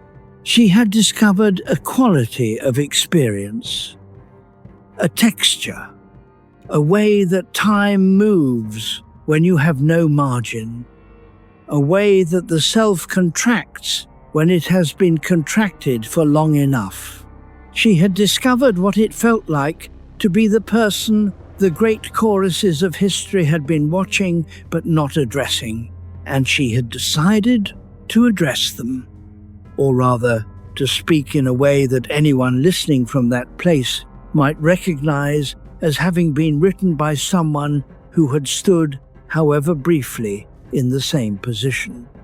The chorus in Sophocles does not rescue the suffering character. It cannot. What it does is make the suffering visible, make it witnessed, make it a matter of public record in the deepest sense. This is what Weil was doing, making the invisible visible without looking away. Chapter 20. What suffering reveals. Simone Weil did not believe that suffering was good.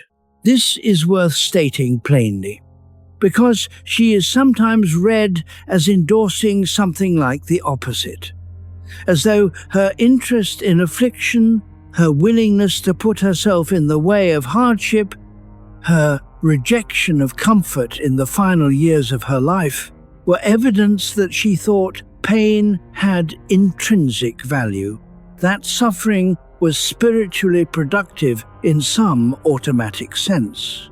She did not believe this. She believed that suffering reveals. That is different. The difference is important. If suffering is intrinsically good, then more of it is better, and the conclusion of the argument is some form of masochism. If suffering reveals, if what suffering does is strip away the things that ordinarily cover the structure of reality and leave that structure visible in ways that comfort does not allow, then suffering is neither sought nor avoided. It is simply attended to. When it arrives, it is looked at carefully, because what it shows is true even though what it shows is terrible. What does it reveal? It reveals the structure of necessity. Human beings living in ordinary comfort can maintain a very elaborate set of illusions about how the world works. They can believe, not explicitly, but in the way that shapes daily behavior, that their current situation is stable because they are doing the right things. That effort and virtue are more or less reliably rewarded, that the gap between them and the people whose situations are much worse is primarily a matter of effort and virtue. Suffering interrupts this. Not by teaching a lesson, it does not teach lessons, it simply presents facts. But the facts it presents are very hard to maintain illusions about. Weil had felt this in the factory. She had felt the way the sustained pressure of the quota and the clock stripped away the self that could maintain the comfortable story about the world.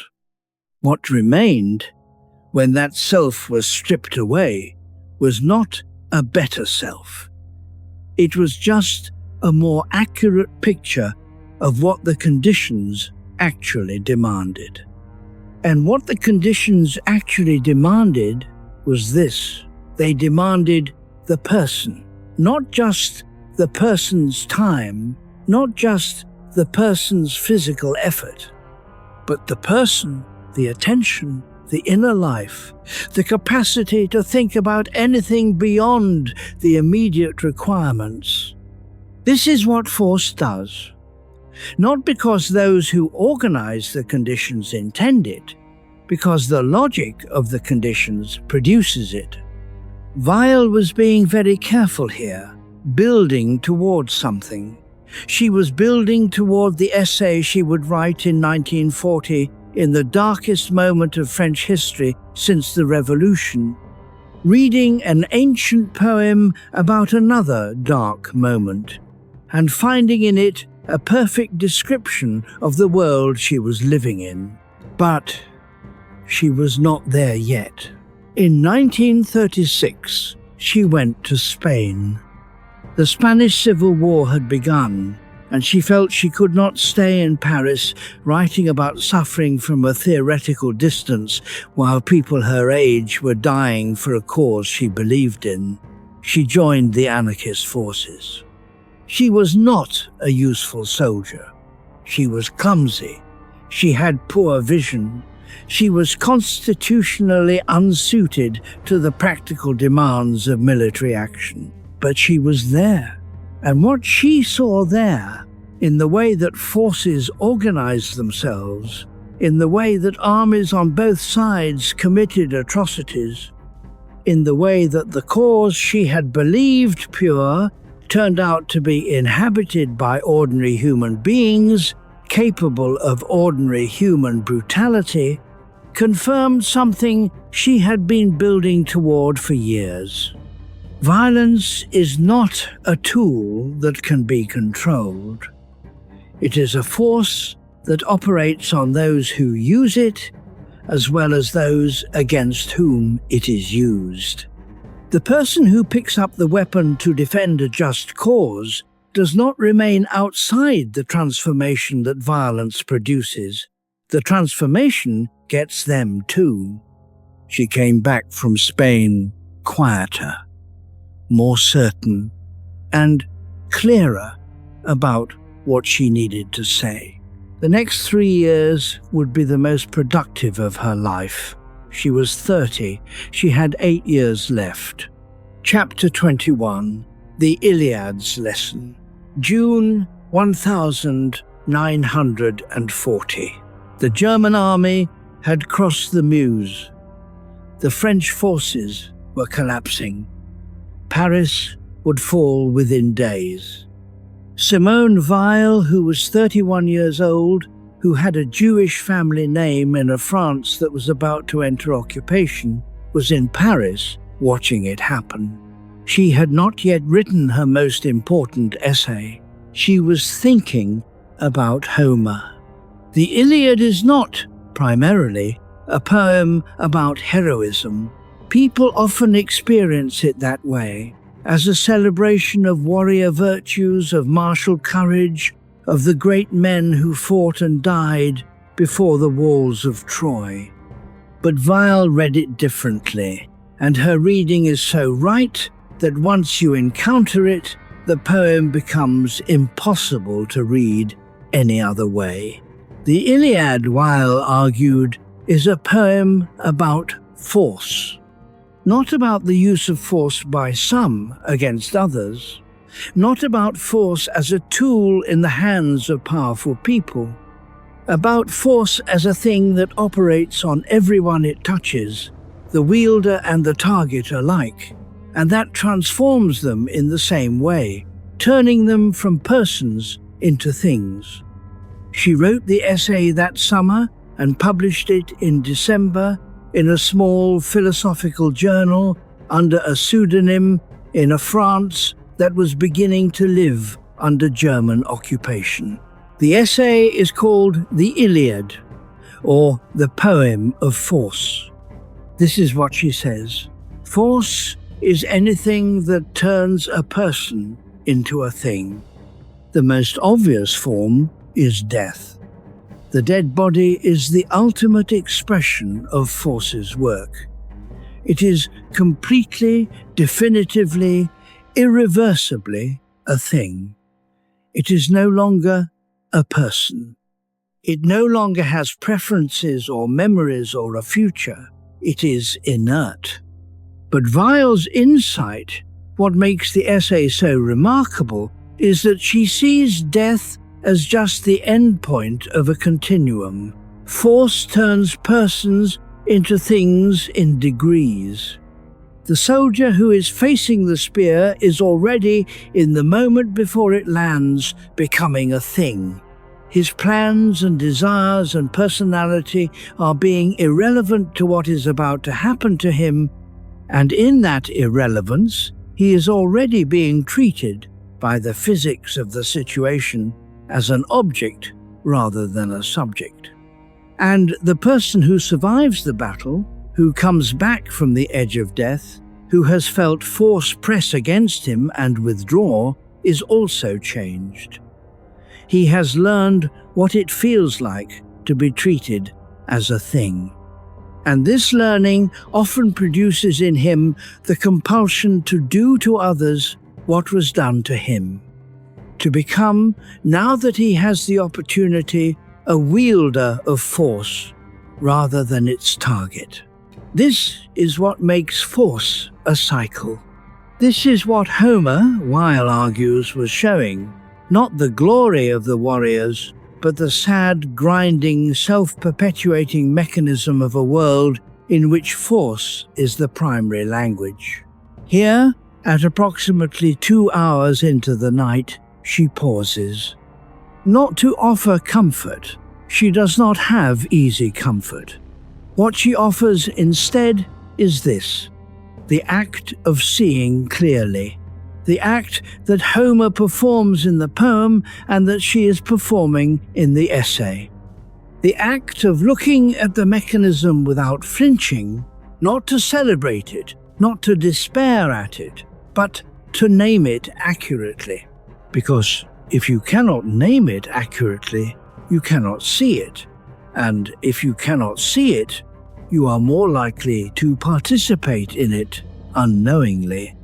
She does not believe that seeing clearly will stop the mechanism. She is under no such illusion. France has fallen. The occupation has begun. The mechanism is running. Seeing clearly will not stop it.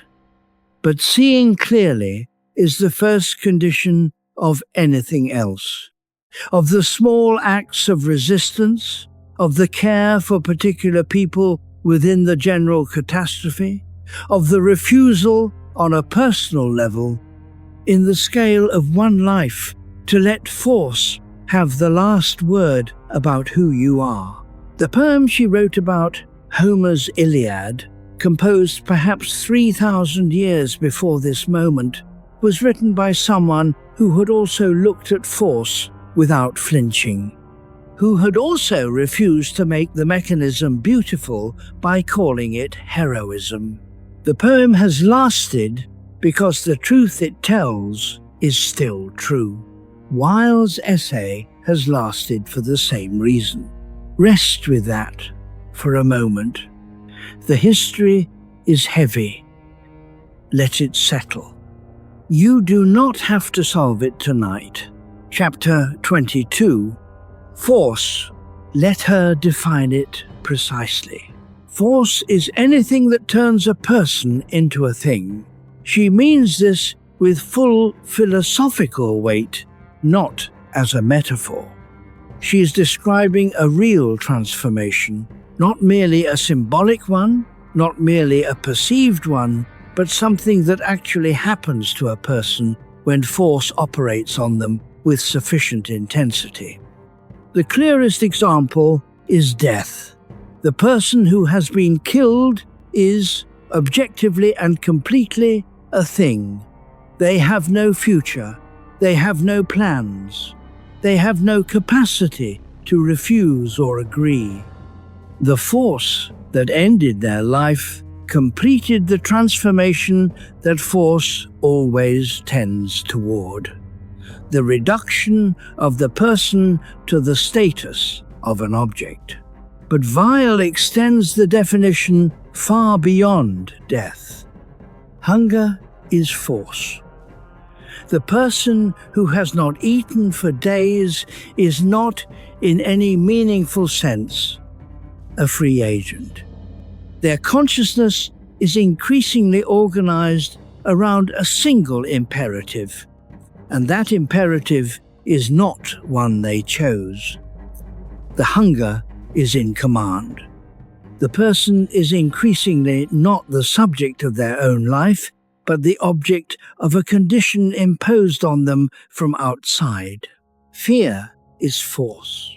The person who is genuinely afraid for their life, afraid for the people they love, afraid in the sustained and grinding way that not just the moment, but the whole structure of the situation makes fear rational, is similarly organized around the fear.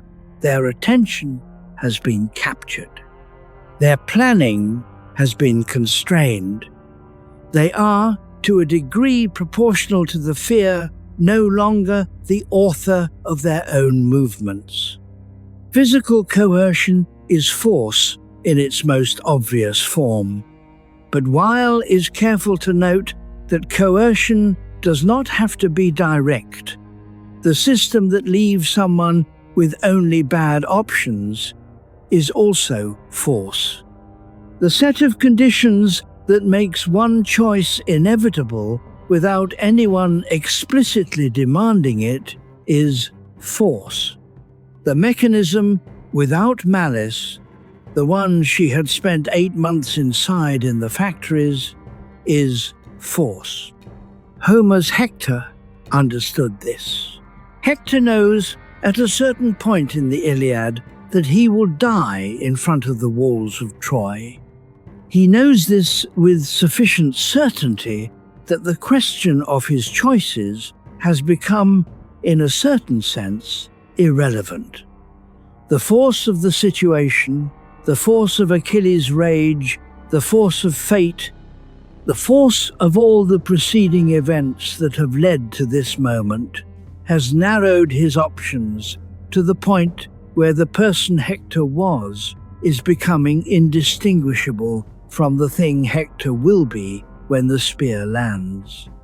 And Homer, Weil says, treats him with infinite tenderness in this moment.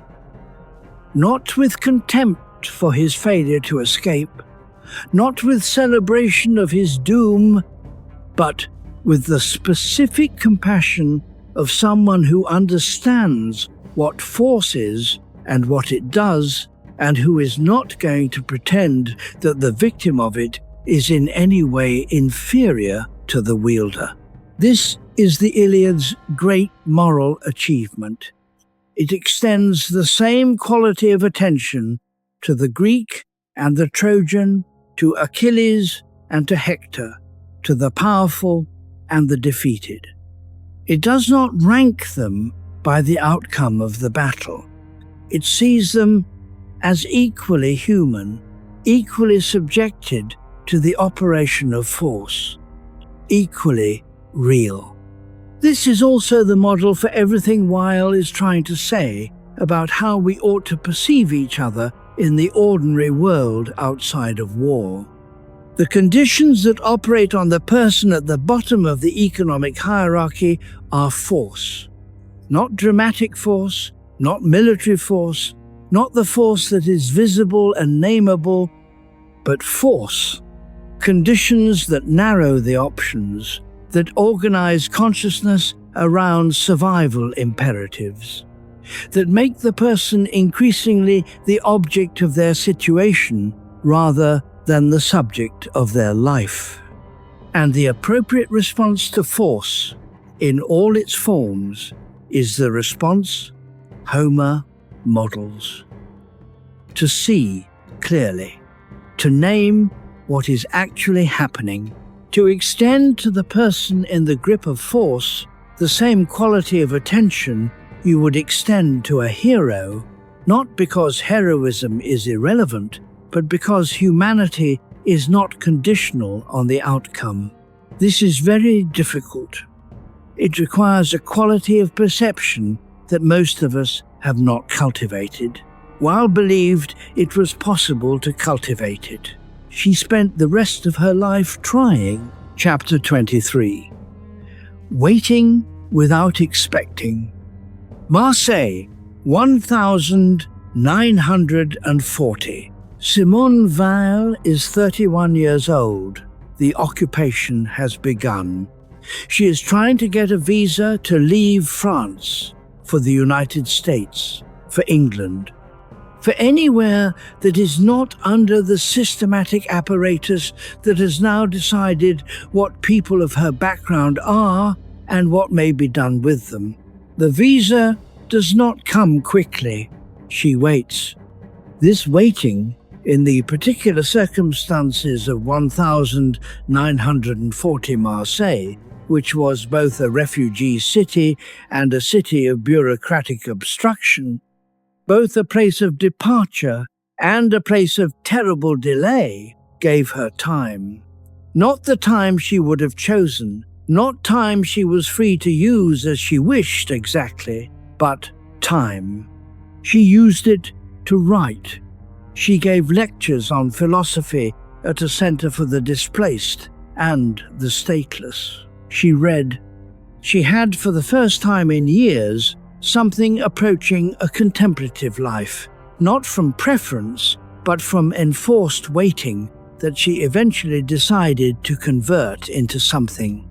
This is the distinction she draws between waiting that is merely endured and waiting that is actively inhabited. A gardener knows this distinction. You prepare the soil, you plant the seed, you water it at the right intervals, protect it from frost, remove what competes with it for nutrients, and then you wait. Not because there is nothing more to do, there is always something to tend, but because the growing itself is not under your control. The seed will germinate or it will not in the time that seeds require, according to conditions you have done your best to create but cannot force. The good gardener does not stand over the seed demanding faster growth. The good gardener tends and waits. The tending and the waiting are not opposites. They are parts of the same sustained attention. Epictetus, in the Discourses, describes something very similar in the domain of philosophical practice. The student learns the doctrines, applies them in small ways, practices the exercises. And then there is a quality of allowing, of not demanding immediate transformation, of trusting that the practice is doing something even when the evidence is not yet visible. The philosopher who demands to already be wise has misunderstood the work. Weil knew this in theory. She had known it for years. What Marseilles gave her was the experience of it under conditions that made patience difficult. She was waiting for a visa that might not come. She was watching the world reorganize itself in ways that made everything she had built seem provisional and fragile. She was separated from the people she loved in a city full of other people who were also separated from the people they loved. And beneath all of this was the knowledge that time was not neutral, that every month of delay was a month in which things could deteriorate further. If you are still awake, this is the part I wanted you to hear. Whatever you are waiting for tonight, whatever has not resolved, whatever has not yet arrived, whatever is somewhere between almost and not yet, you are not in that waiting alone. The people who have thought most seriously about human experience have all, at some point, found themselves in exactly this position. Not where they wanted to be. Not where the plan said they would be. In the gap between what was prepared and what has not yet arrived. Weil did eventually get the visa. She did eventually get to London. She did eventually find her way to the Free French, where she worked in a condition of such sustained effort that her body, which had never fully recovered from the factory year or from Spain, began to give way completely. But before all of that, Marseilles, the waiting, the lectures on philosophy to people who had lost everything, the notebooks filling up with ideas about attention and force and the needs of the soul. Waiting is not doing nothing. Sometimes waiting is the most precise thing you can do. Sometimes the preparation is the work, and the arriving comes later, and the later is worth the now. Chapter 24. The God she would not name. During the Marseilles period, Simone Weil met two people who would change the final shape of her thinking. The first was Gustave Thibon, a French philosopher and farmer, a man who worked the land as well as the mind, who had not followed the usual academic path, who had developed his philosophy in partial solitude and partial correspondence, rather than in the seminar rooms of Paris. He was Catholic, devoutly so. She was not. The second was Father Joseph Marie Perra, a Dominican priest who was partially blind, who listened with the quality of attention Weil had spent years describing, who received her questions and her contradictions without trying to resolve them prematurely. With both of them, she began to speak about what had been happening in her interior life since Portugal, since the fishing village, since the moment by the boats when the crack had opened. She told them she was drawn toward Christianity. She was drawn toward the figure of Christ as she understood it. She was drawn toward the contemplative tradition, toward the mystics, toward the quality of attention and love that the tradition described at its best. But she would not be baptized. This was not a failure of faith exactly. It was a position she had thought through carefully and that she maintained with great consistency. She explained it in a long letter to Father Perrin, a letter that was eventually published as part of Waiting for God and that remains one of the most honest documents of religious struggle in the 20th century. She said, "I feel that I must remain outside the church, not because I doubt, but because I feel that there is something the church, in its institutional form, has left out, or perhaps has never adequately included, and that my position outside it is not a failure, but a vocation." She spoke of the pre-Christian, the traditions of thought and spiritual experience that came before the church, or that existed alongside it, or that were absorbed into it imperfectly, leaving something behind.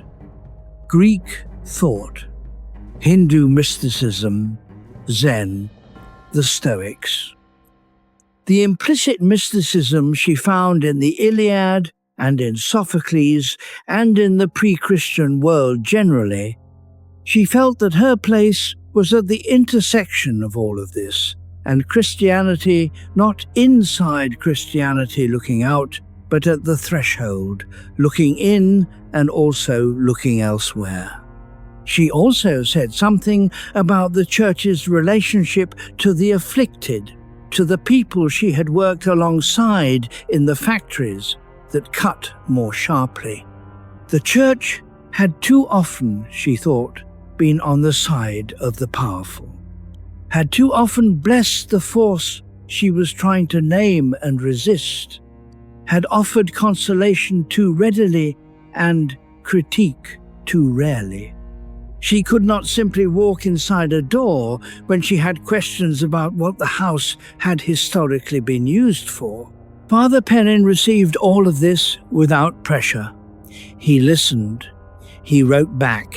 He maintained a correspondence with her that was, by her own account, one of the most important relationships of her life, and that she maintained with characteristic completeness, without crossing the threshold he represented. Gustave Thibon received the notebooks. When Weil left France for England, She gave Thibon her notebooks, the dense, difficult, luminous notebooks she had filled during the Marseilles years. The ones containing her most developed thinking on gravity and grace, on affliction, on attention, on the needs of the soul. She gave them to him, not knowing if she would return, not knowing if the notebooks would ever reach an audience, entrusting them to someone she had come to trust. The Thibon would eventually edit them into Gravity and Grace, published in 1947, 4 years after her death. She did not give them a name, she gave them to a friend. There is something very Weilean about this. She spent her life thinking about what it means to really give something. What it means to give without the giving being about you, without the gift being secretly a way of securing your legacy or ensuring your reputation or managing how you are seen. She gave the notebooks to Thibon in the way she believed all real giving should happen, without controlling what came next. Chapter 25. A letter to a dying friend. His name was Joe Bousquet.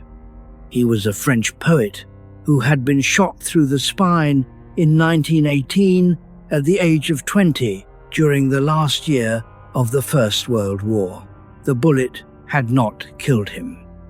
It had paralyzed him from the shoulders down. He had spent the next 3 decades lying in a room in Carcassonne in the south of France, receiving visitors, writing poems, continuing to think, continuing to correspond with the living world from his position of enforced stillness. He had been in the world in the most complete way it is possible to be in the world, as a young man at war, as a person moving through time with all the options that movement implies. And then the war had removed those options in a single instant, permanently and without appeal. The question of what to do with that, how to relate to it, what meaning to make of it or refuse to make of it, how to be a person in the full sense when the body's freedom has been taken, was one Bousquet spent 30 years answering. He answered it by becoming more fully present, not less. By cultivating a quality of attention to everything that came to his room, people, ideas, correspondence, poetry, that was as complete as his physical stillness. Weil had been in correspondence with him for some time before she wrote the letter that would contain her central statement. She was thinking about what she had been building toward for years, the quality of perception that was neither ordinary-looking nor trained analyzing, but something more fundamental. The receptivity that preceded interpretation. The willingness to be genuinely present to what was in front of you before deciding what it meant. She had tried various formulations. She had used philosophical vocabulary, theological vocabulary, aesthetic vocabulary. None of it had been quite precise enough. In the letter to Joe Bousquet, written in April 1942, she wrote, "Attention is the rarest and purest form of generosity. That is the first open loop resolved. The one that was planted earlier in the night about the 2 kinds of tiredness. The first kind of tiredness is the tiredness of the body, the tiredness that sleep genuinely addresses, that rest genuinely restores. You know this tiredness. It is the tiredness that lets you sink into the mattress and feel the relief of not having to carry yourself anymore. The second kind is the tiredness of someone who has been asked for too long to be someone other than themselves, who has been performing, sustaining, managing, attending to what the world requires of them rather than what they actually are, who has spent so much of their attention on the expectations of others, not out of love exactly, but out of a habituated anxiety about adequacy, that the attention available for their own life, their own noticing, their own quiet reception of what is actually there, has been entirely used up. This is not a failure of character. It is the predictable result of conditions that make self-attention feel selfish. Weil's statement to Bousquet is the answer to this second tiredness. Attention is not withdrawal. It is not the self turning away from the world and attending only to itself. It is the self becoming genuinely available to the world, available in the sense of actually receiving it, actually allowing it to land, actually permitting the experience of the other person or the problem or the beauty to make a real impression. The person who has been consumed by performing adequacy cannot give this. They have no attention left to give. They are running on the borrowed energy of anxiety. And anxiety is a closed circuit. It goes round and round the same territory, confirming the same fears, producing the same compulsive management. What Weil calls generosity is the releasing of this circuit, the resting of the anxious monitoring, the opening of the hands, not as a technique, not as a practice session with a beginning and an end, but as a way of being, the way of being she had been describing in different vocabularies for 15 years of writing and thinking and living. This is the rarest thing. She meant it. You can feel in this moment, lying in the dark, the difference between the two kinds of tiredness. You can feel which one is with you right now. Let the second kind know that it is allowed to rest. It has done enough. Chapter 26, Roots. She arrived in London in late 1942.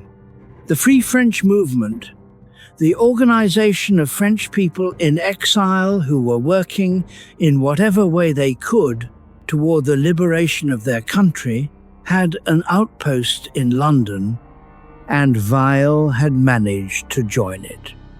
She had wanted a mission in occupied France. She had proposed parachuting behind enemy lines as a nurse. The proposal was refused, which was probably the right decision. She was 33 years old, in poor health, with tuberculosis that had not yet been diagnosed, but was already doing its work. What she was given instead was a writing assignment. She was asked to analyze the problems that France would face after liberation, assuming liberation came. What kind of society needed to be rebuilt? What had been missing from French society before the war that had made it vulnerable to the collapse it had experienced? What were the genuine needs of a people, as distinguished from the manufactured desires of a consumer economy or the imposed priorities of a totalitarian state? She began to write what would become the need for roots. This is the second loop resolved, the question that was planted early in the night about the year in the factories and what it had actually taught her. She had been carrying that year for 8 years by the time she arrived in London. She had written about it, thought about it, returned to it in different contexts. She had understood it politically, philosophically, spiritually, but she had not yet said the final thing about it. The final thing was this.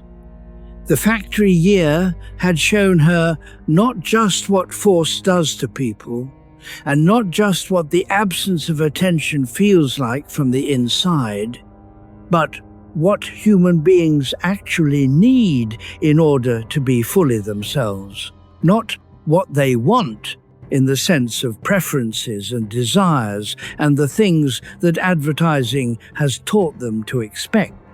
What they need, in the sense that the body needs water and oxygen. She made a list. The list is not the kind of list that self-help books make, not a ranking of priorities or a guide to productivity. It is an attempt to name the conditions without which a human being cannot flourish in any meaningful sense.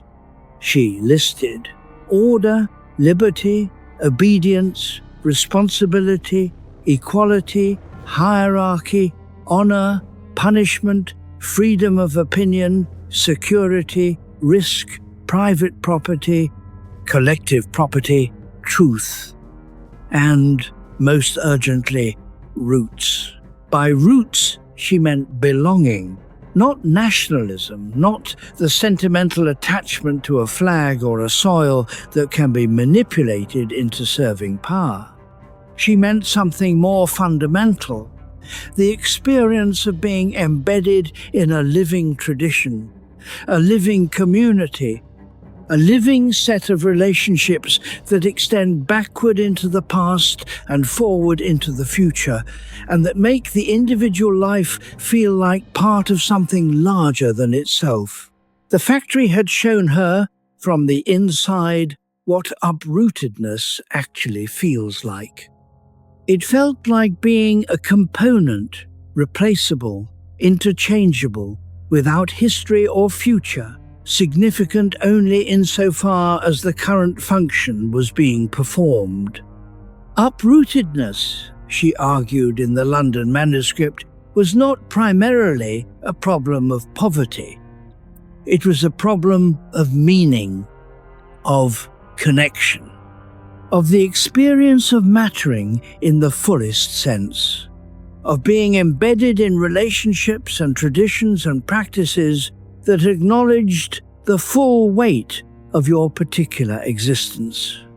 She thought France had been uprooted. She thought the modern world had been progressively uprooting people for centuries. She thought the war was partly the result of this, that people who feel unrooted will grab onto whatever offers the experience of belonging, even if what it offers is violent and irrational and ultimately destructive. She wrote all of this in London in the months between her arrival and the spring of 1943, in a state of continuous effort. The tuberculosis was advancing. She was not yet told, or perhaps she knew and did not allow herself to stop. The factory year had given her philosophy with burns on it, philosophy that had been tested against the actual texture of working life, that had come out of an experience she could not have managed from the library. This manuscript, written in exile, in the body of a person who was dying for a country she was not sure she would ever see again, was something of the same order. Philosophy with the whole of her. Chapter 27, What Makes a Person Possible? From the London manuscript, she lists the needs of the soul. She is careful to distinguish needs from desires. Desires are variable, shaped by culture, by advertising, by what the people around you have learned to want. Needs are prior. They are what the soul requires in order to function as a soul. In the same way, the body requires certain things in order to function as a body. Abraham Maslow, the American psychologist, was developing a parallel framework during the same years. The hierarchy of needs that would become one of the most reproduced diagrams in the history of management consulting. He organized human needs into a pyramid, the most basic at the bottom, the most developed at the top. The assumption was that you ascend the pyramid as the lower needs are met. Weil's list is not a hierarchy in this sense. It is more like a web. The needs she describes are not sequential, they are simultaneous. And they are not only material. Order. The experience of living in a structure that is reliable enough to be trusted, not a structure that never changes, but one that changes according to intelligible principles rather than arbitrary power. She had seen what disorder does to people in the factory. The machine that might jam, the quota that might change, the supervisor whose mood was the primary reality to navigate. Disorder at that level consumes enormous amounts of psychic energy, simply maintaining vigilance, liberty. Not the abstract political liberty of manifestos, but the actual experience of not being constantly watched, assessed, measured, managed. The experience of space in which to make genuine choices rather than to manage the appearance of compliance. Responsibility. This one is counterintuitive.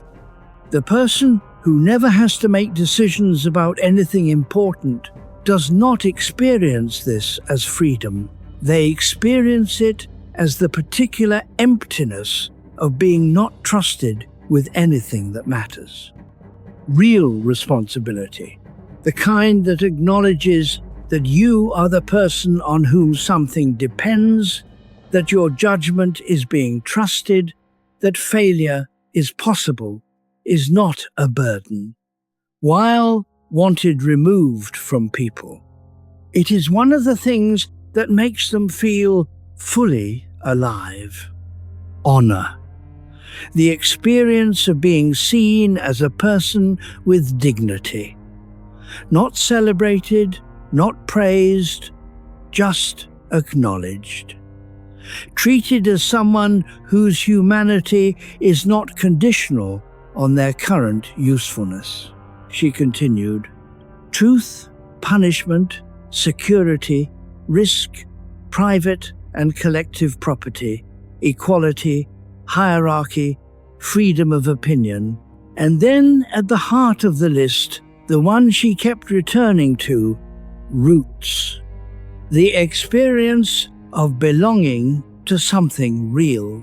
What the factory had taken from the workers she had worked alongside was not primarily money, though the money was insufficient. It was not primarily time, though the hours were long.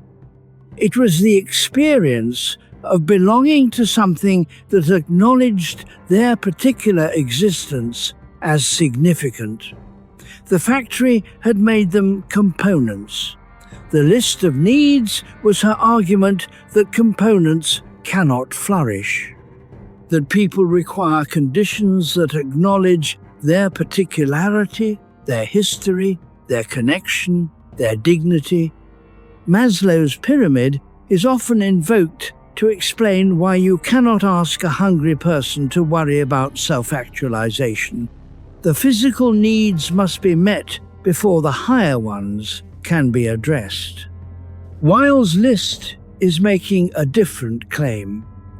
She is saying that the conditions of real human flourishing are not sequential and not separable.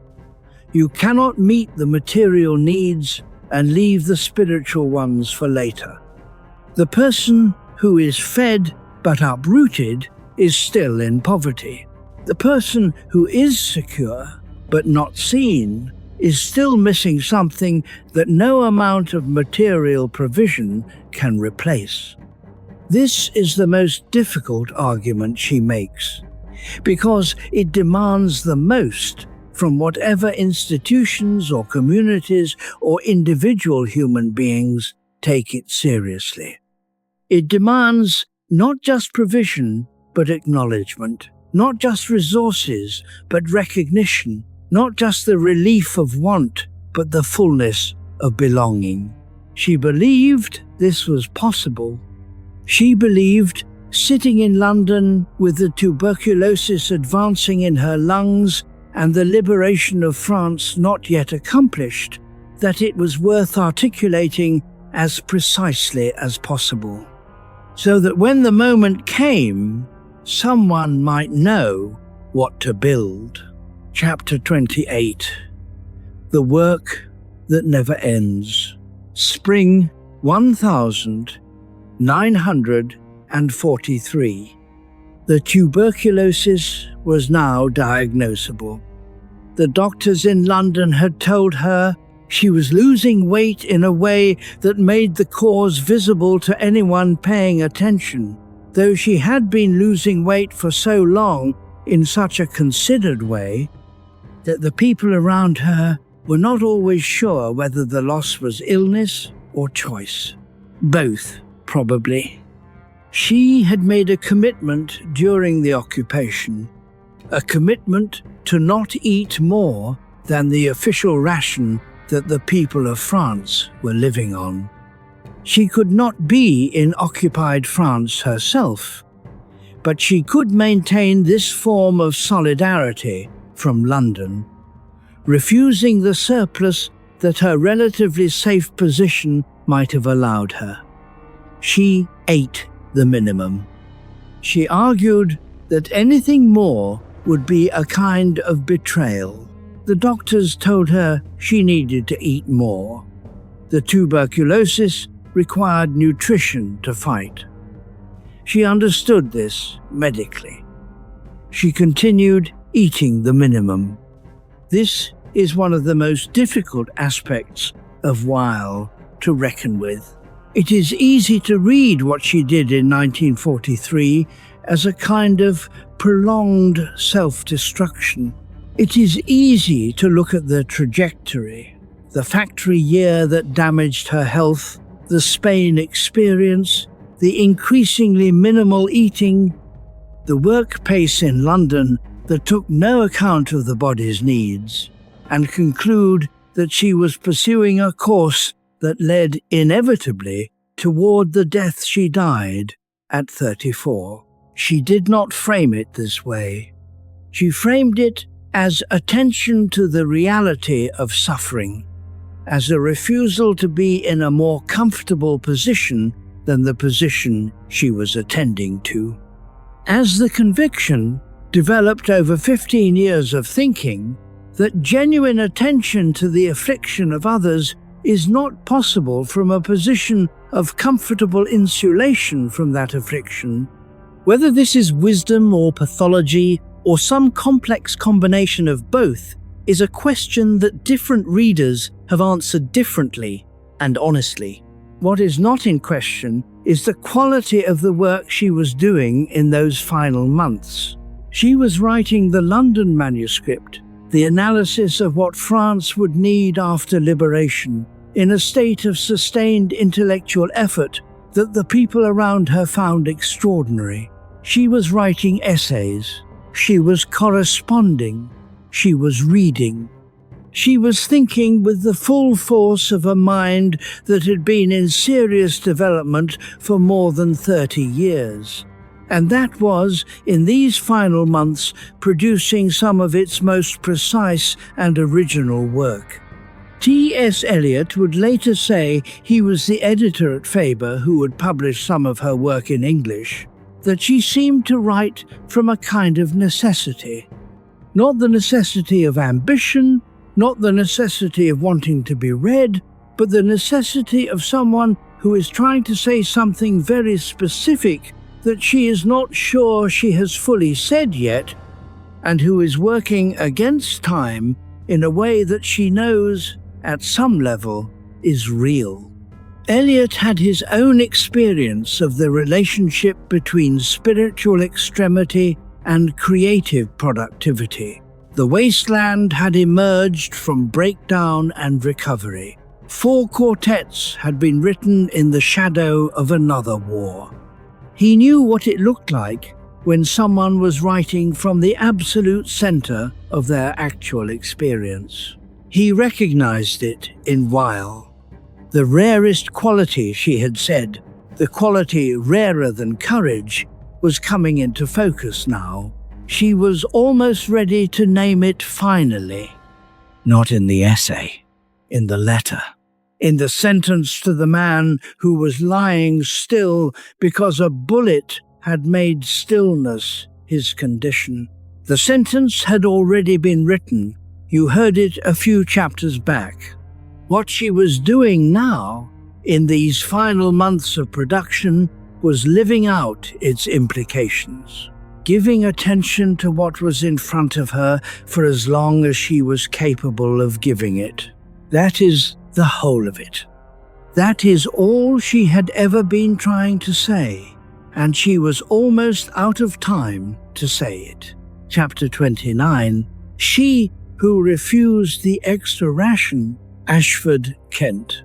August 1943. She was in a sanatorium in the English countryside, where the air was supposed to help with the tuberculosis. The people around her, the nurses, the doctors, the visitors, were trying various approaches to get her to eat more. She continued eating the minimum. On the 24th of August 1943, Simone Weil died. The official cause of death was cardiac failure following pulmonary tuberculosis. She was 34 years old.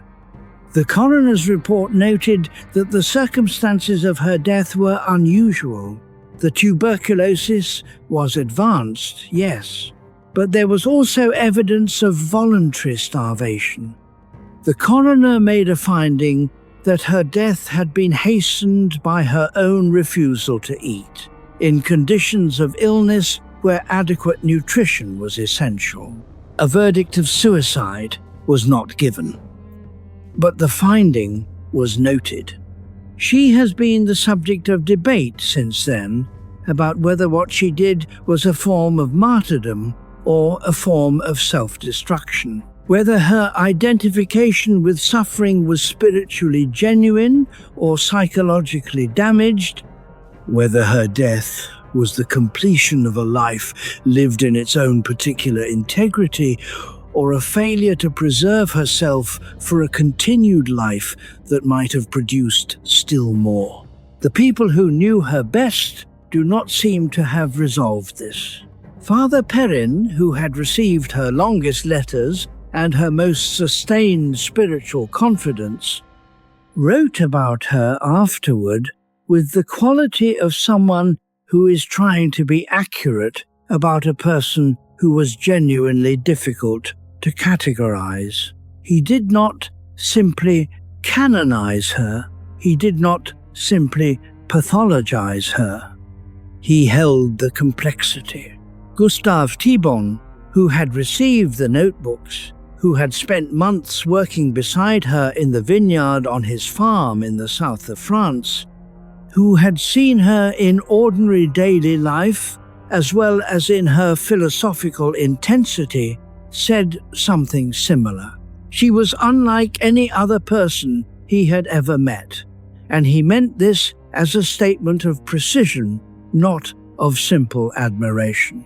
Camus, who read her work after her death and was moved by it with a force he later described as unusual even for him, who published some of her essays at the press he worked at, wrote about her as someone who had taken an argument to its logical conclusion, who had lived out in her body what she believed with her mind.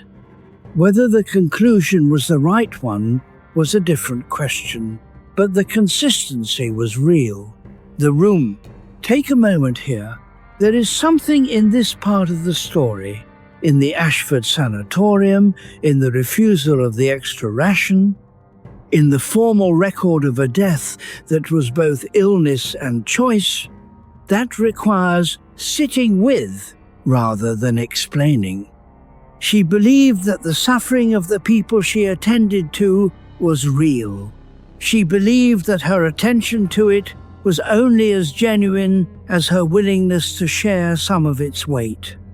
She believed that philosophy, in the end, is not a practice you perform from a safe distance, and that the life that is most true to itself is the life that does not protect itself from the implications of what it understands. She acted on what she believed. This is perhaps the hardest thing to sit with. Not the fact of her death, but the coherence of it. The way it follows, with a kind of terrible logic, from everything she had been building. She had spent years arguing that the afflicted cannot be attended to from a position of comfortable distance. She had spent years arguing that genuine attention requires some genuine risk of what it attends to.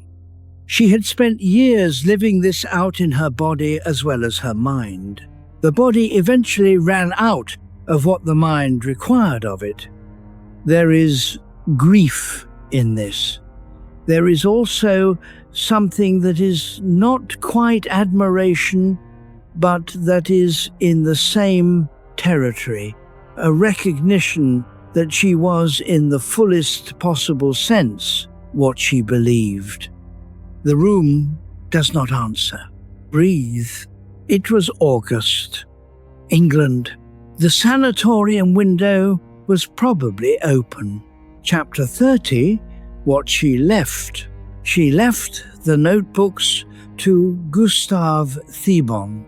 He edited them carefully, not trying to impose order on material that resisted order, but organizing the fragments into groupings that preserved their character while making them accessible.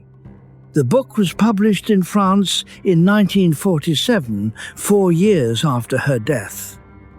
It was called Gravity and Grace. It has not been out of print since. She left the letters to Father Perrin. He published them with her earlier essays on spiritual topics as Waiting for God, also in 1947. The title is hers, the waiting that is not passive, the attention that is not demanding, the love that does not insist on its own outcome. She left the London manuscript to the Free French.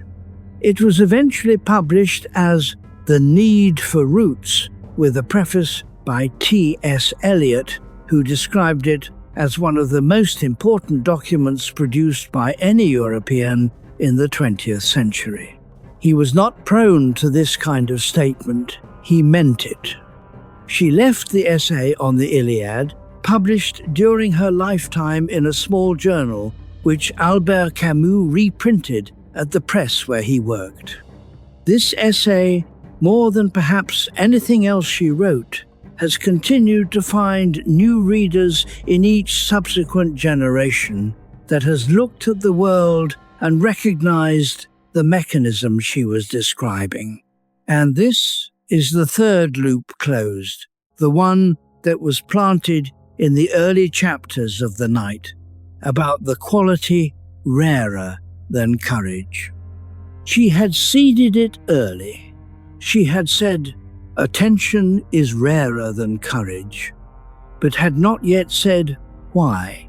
Here is why. Courage is, in an important sense, a self-oriented virtue.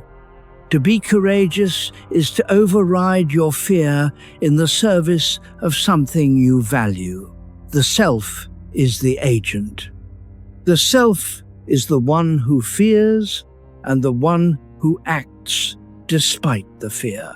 Courage keeps the self at the center of the action.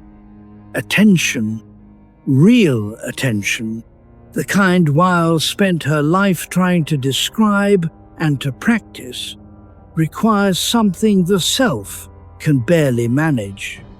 It requires the self to actually step back, to become genuinely receptive to what is in front of it rather than to what it needs the situation to be, to let the weight of another person's reality land on it without immediately converting that reality into material for its own story. This is rarer than courage because courage is available in the moment of crisis, powered by adrenaline and necessity. Attention is required in the ordinary moments. In the quiet Tuesday afternoon, when nothing is forcing you to pay attention, in the conversation when the other person is telling you something that has no immediate bearing on your own life, in the work that nobody is watching and no deadline is pressing. In those moments, the self's preference is always to attend to itself, to its own concerns, its own narrative, its own needs. To override this, not through effort, not through willpower, but through genuine interest in what is actually there, is the rarer quality. She had cultivated it imperfectly and at great cost over the course of 34 years. What she left behind is the record of the attempt. Father Perrin kept her letters for decades before the correspondence was published. Thebon edited the notebooks with the care of someone who understood that he was not editing a text, but tending a flame.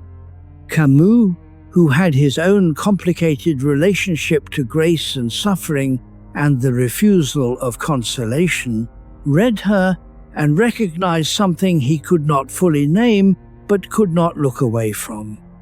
They were right to treat what she left with that kind of seriousness. It is enough to illuminate anything.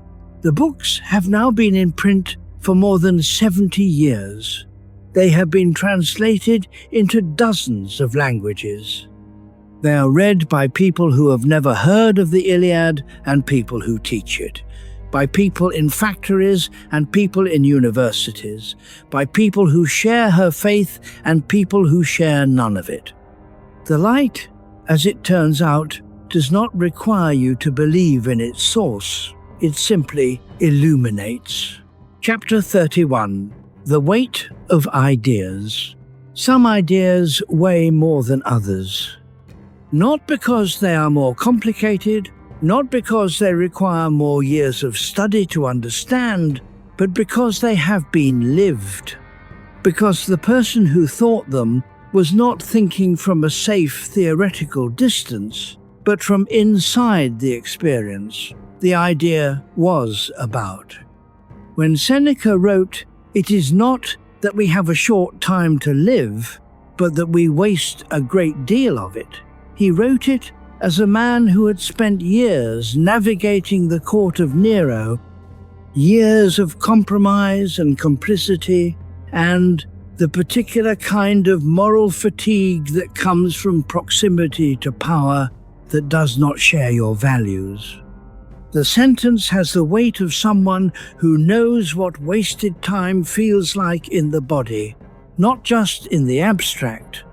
When Thoreau wrote about the mass of men leading lives of quiet desperation, he had spent 2 years at Walden Pond discovering what it felt like to live without quiet desperation. The sentence is not a judgment delivered from outside. It is a finding honestly reported. When Frankl wrote about the last human freedom, the freedom to choose your attitude in any given circumstances, he wrote it from the camp. The idea had been tested against the worst conditions most human beings have ever faced. It had not broken. Weil's ideas have this weight. They were carried by someone who did not observe the factory from outside, but stood inside it. who did not theorize about affliction but sat with the afflicted, who did not write about force from a safe theoretical position but watched it operate in Spain and in France in the worst years of the 20th century.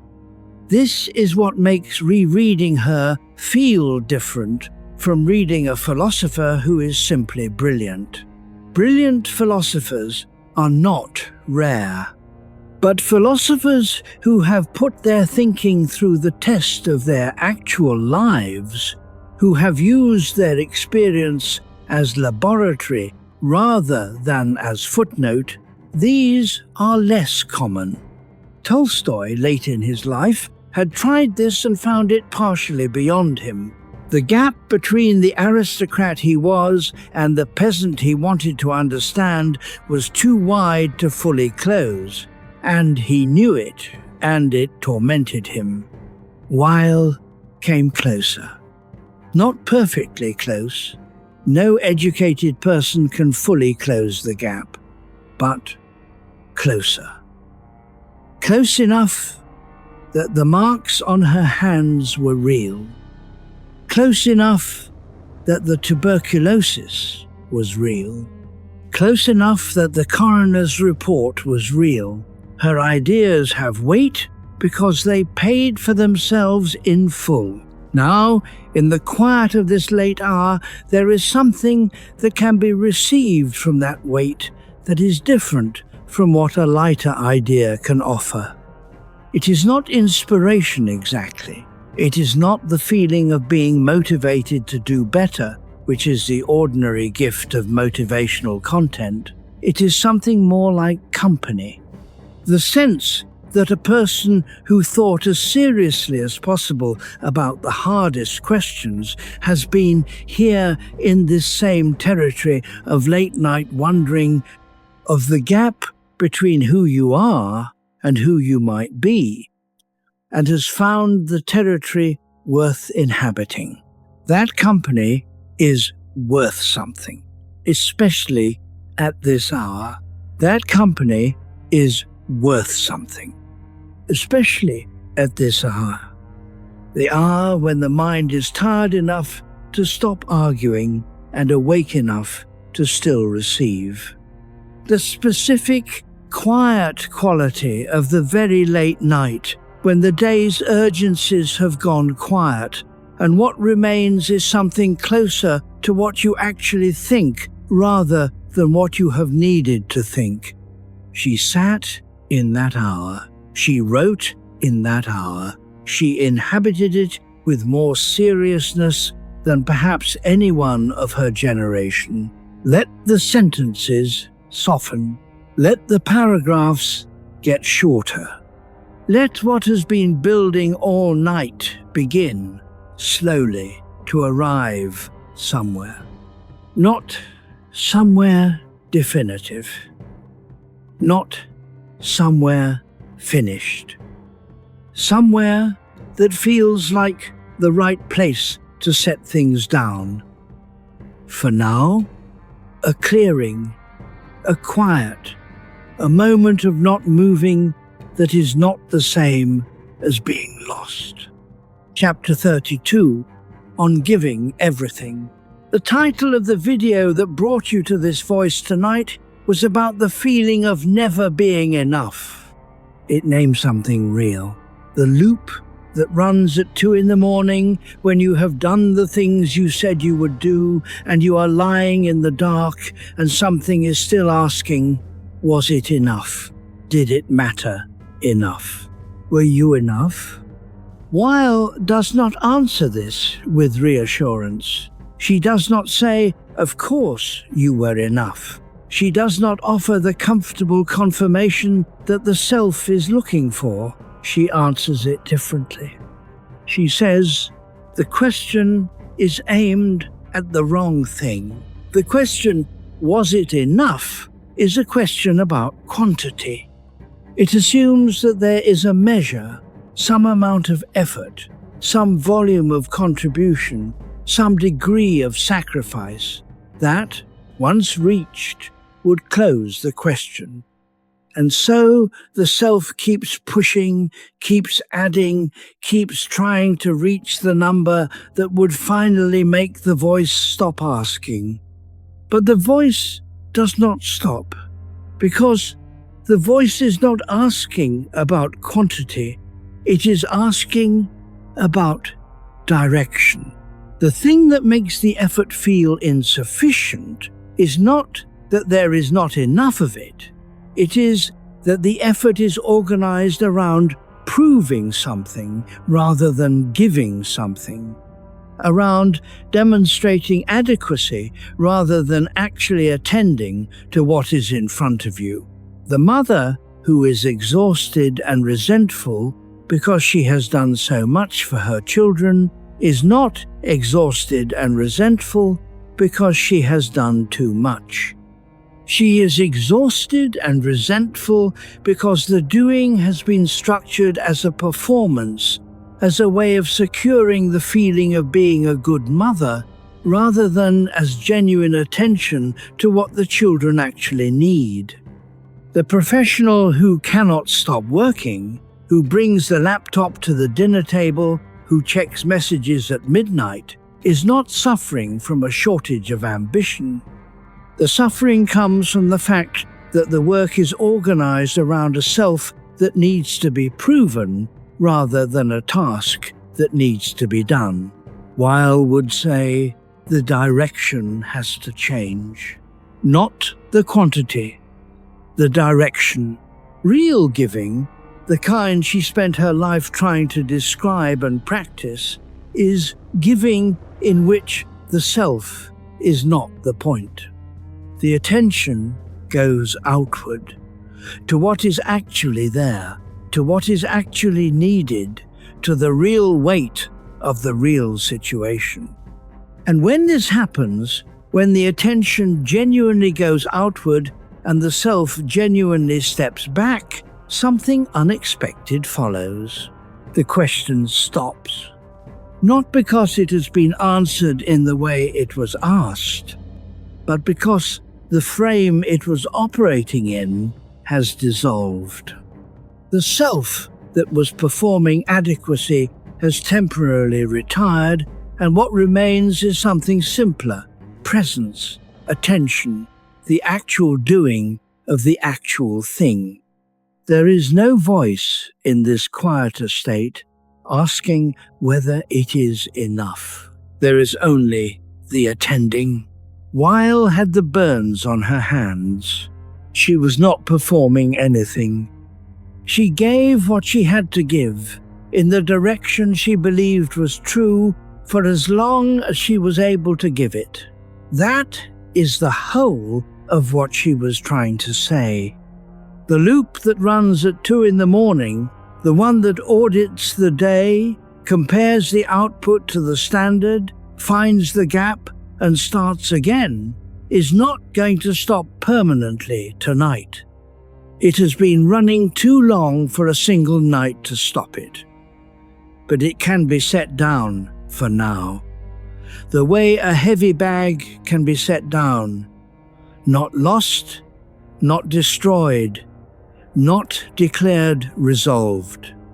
Just not carried for the next few hours. You can let the question rest now, just for tonight. Let it rest. The morning will have its own requirements. The audit will resume. But between now and then, there is this, the dark, the quiet, the fact that for a few hours no standard applies. Chapter 33, The Quiet Answer. You are tired. Not the first kind of tired. Not the kind that comes from physical work, from having moved the body all day through the world's demands. You may have that tiredness too, but the deeper one is there as well. The tiredness of someone who has been asking whether they were enough for a very long time. Weil's answer to this is not the answer the voice is looking for. The voice wants a verdict. It wants to be told by someone whose opinion it cannot dismiss, that the effort was sufficient, that the measuring is over, that the gap between what was given and what was required has closed. She does not offer this verdict. She offers something harder and quieter. She says the asking is the problem, not the effort, not the care, not the genuine investment in the people and the work and the life. These are real, and they are not the problem. The asking is the problem. The constant audit of the self, the running tally of outputs against some standard that keeps revising itself upward, that moves as you approach it, that cannot be satisfied, because its function is not to be satisfied, but to keep the performance going. This is what exhausts. And the exhaustion is not a signal that you are failing. It is a signal that the frame has failed. The frame that says you must prove something. The frame that says your value must be demonstrated through quantity of effort, sustained without rest, toward a standard you set for yourself in a moment of anxiety and have been holding yourself to ever since. That frame is not the truth about you. It is a frame you inherited, probably, from somewhere early. A conclusion drawn from experience before you were old enough to examine the evidence carefully.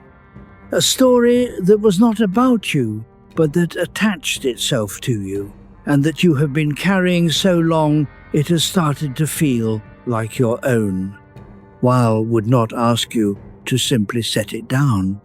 She knew that ideas that have been carried long enough become structural, become part of how you navigate, become the track the mind runs on without deciding to run on it. What she would ask is something simpler.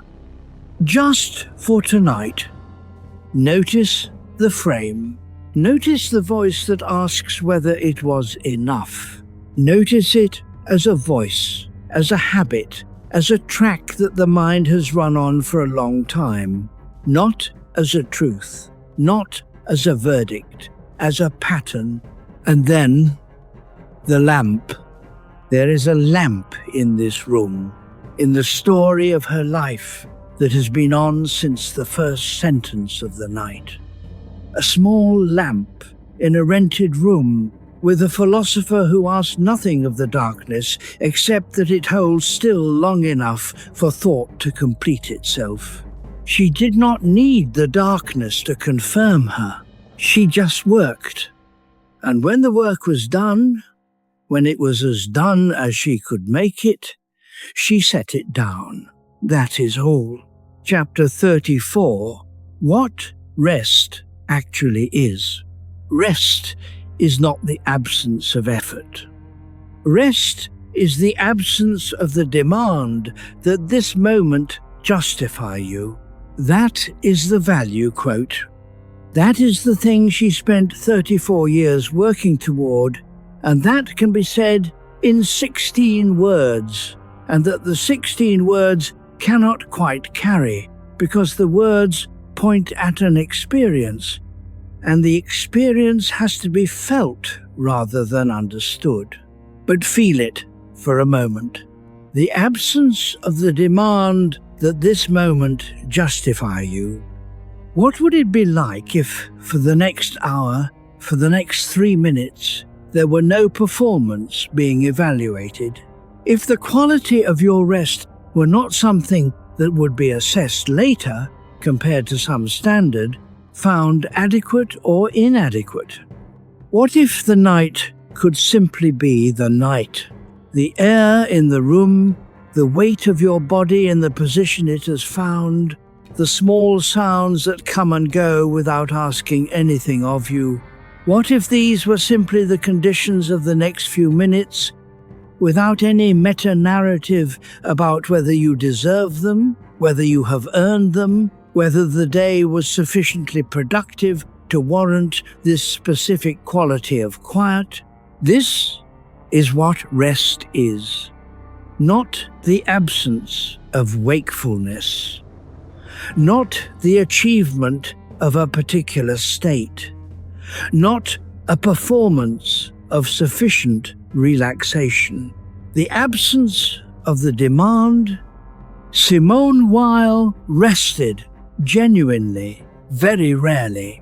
She had made rest difficult for herself in ways that are sad to look at from the outside, in ways that reflected a relationship to her own body and her own needs that was, perhaps, less kind than the attention she gave to others. But she knew what rest was. She had felt it in moments, in brief intervals between efforts, in the way the mind, when a problem has been truly set down rather than temporarily suspended, can experience something like clear water. She had felt it in the south of France. In the summer she spent working in Taibon's vineyard, when the physical labor organized the days into a rhythm that had its own completeness and did not ask anything beyond itself. She had felt it in those moments of attention, the genuine ones, the ones in which the ego had actually stepped back when the object of attention was simply there, and she was simply there. And the small distance between them was not filled with the usual noise of the self's evaluation. In those moments, rest. Not because nothing was demanded, because the demand had a finite shape, because the question had an answer, even if the answer was temporary and would require another question tomorrow. The lamp asks nothing of you tonight. The dark outside the window asks nothing of you. Your body has been carrying you all day, and it is done with asking.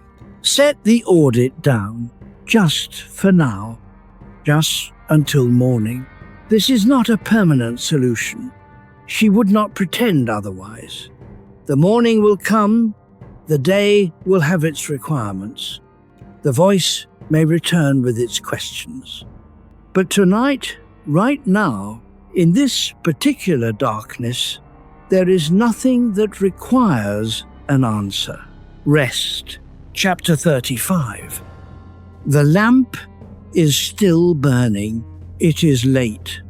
The room has gone quiet in the way that rooms go quiet when the night has reached its center and the thoughts have begun to slow, and whatever was unresolved has been set down for now without being solved. Simone Weil is not here.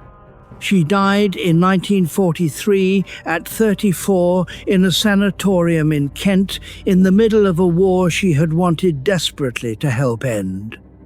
She left notebooks. She left letters. She left a manuscript about the needs of the soul. She left an idea about attention that is still true. Attention is the rarest and purest form of generosity. Say it to yourself, very quietly, in the space between the words and the silence. Attention is the rarest and purest form of generosity. This is not a technique. This is not a goal for tomorrow. This is not something you need to do anything about right now. It is just true. And the truth of it can rest in you, the way a small lamp rests in a room, not doing anything, just present, just giving enough light that the darkness is not total. She ground lenses in her free time, not her work time, her free time, because she liked the idea that the work of her hands could help other people see. That is who she was. She did not need the people who could see to know her name. She did not need the clarity to be attributed to her. She just wanted the clarity to exist in the world, in the people who needed it, in the quality of their perception. The factories left marks on her hands that she never pretended were not there. Spain left something in her that she never named, but that changed the quality of her writing. The waiting in Marseilles left a quality of patience that she turned into philosophy. London left a manuscript about what makes a person possible. And then the sanatorium. The extra ration refused. The August morning. She had given everything she had to give in the direction she believed was true. The lamp is still on. It has been on since the first sentence. It does not ask you to look at it. It is just here. The way good ideas are, just here, present, patient, not demanding to be received on any particular schedule, waiting for the moment when you are quiet enough to notice the light. You are quiet enough now. Let the light in. Let Simone Weil rest. Let yourself rest. The arguments are finished. The history has been told. The ideas have been laid out as carefully as they can be laid out in a night like this one. Somewhere beyond the edge of sleep, they will settle into you. Not as conclusions, she was suspicious of conclusions, as questions that have found a home. The questions will still be there in the morning, but they will be lighter. They always are, after a night of honest company. The lamp is still burning. Chapter 36. The Hour of Grace. Somewhere in the night, not at a particular moment you can point to, but gradually, the way light changes before you notice you are in a different light, something shifts. The thinking slows. The narrative loosens. The ideas that have been moving through you for the past 3 hours begin to settle, the way sediment settles, when the water stops being stirred. Not disappearing, just finding their level. This is the hour she was interested in, not the hour of productivity, not the hour of crisis or decision, not even the hour of prayer in any formal sense. The hour when the self that has been managing and performing and auditing has finally, briefly, exhausted itself. When the part of you that insists on being in charge has run out of the energy that insisting requires. This is the hour of grace. Not grace as a religious category, not grace as a reward for virtue, grace as she defined it, the movement that is not gravity, the quality that arrives when the ego has temporarily stopped producing obstacles. You cannot manufacture this hour, you cannot schedule it, you cannot achieve it by trying harder. You can only be available to it, which is, right now, what you are. The body has found its position, the breath has found its rhythm. The mind is somewhere between the last thought and the first sleep, in the country that has no name and no requirements. Simone Weil came to this country through an unusual route, through factory work and political organizing and a war in Spain and the fall of France and Marseilles and Thibon's vineyard and a sanatorium in Kent, through a life lived at a temperature that most people cannot sustain and that she could not sustain indefinitely either. But she knew this country. She wrote about it as accurately as anyone has written about it. She called it the moment when the self steps back, when what remains is not the absence of the self, but a kind of transparency, the self becoming clear enough that what is actually there can be perceived without distortion. In this hour, in this room, in this particular dark, there is something actually there. The small fact of your existence, the fact that you have been carrying something, many things, and that the carrying has been real, and that tonight you have set it down for a moment and listened to someone else's thinking and found perhaps some company for the questions you carry. This is enough. It is more than enough. Attention does not require you to be extraordinary. It does not require you to be finished. It does not require you to have understood everything perfectly, or to have solved anything, or to have arrived anywhere in particular. It requires only that you were actually here. You were here. The night has company in it now. The questions have found a room to live in. The lamp has been on since the first sentence, and it is still on, and you are still here, and that is the whole of what this hour needed to be. Let the weight go. Let the dark hold you. Let what remains of the night be what it is. Sleep now.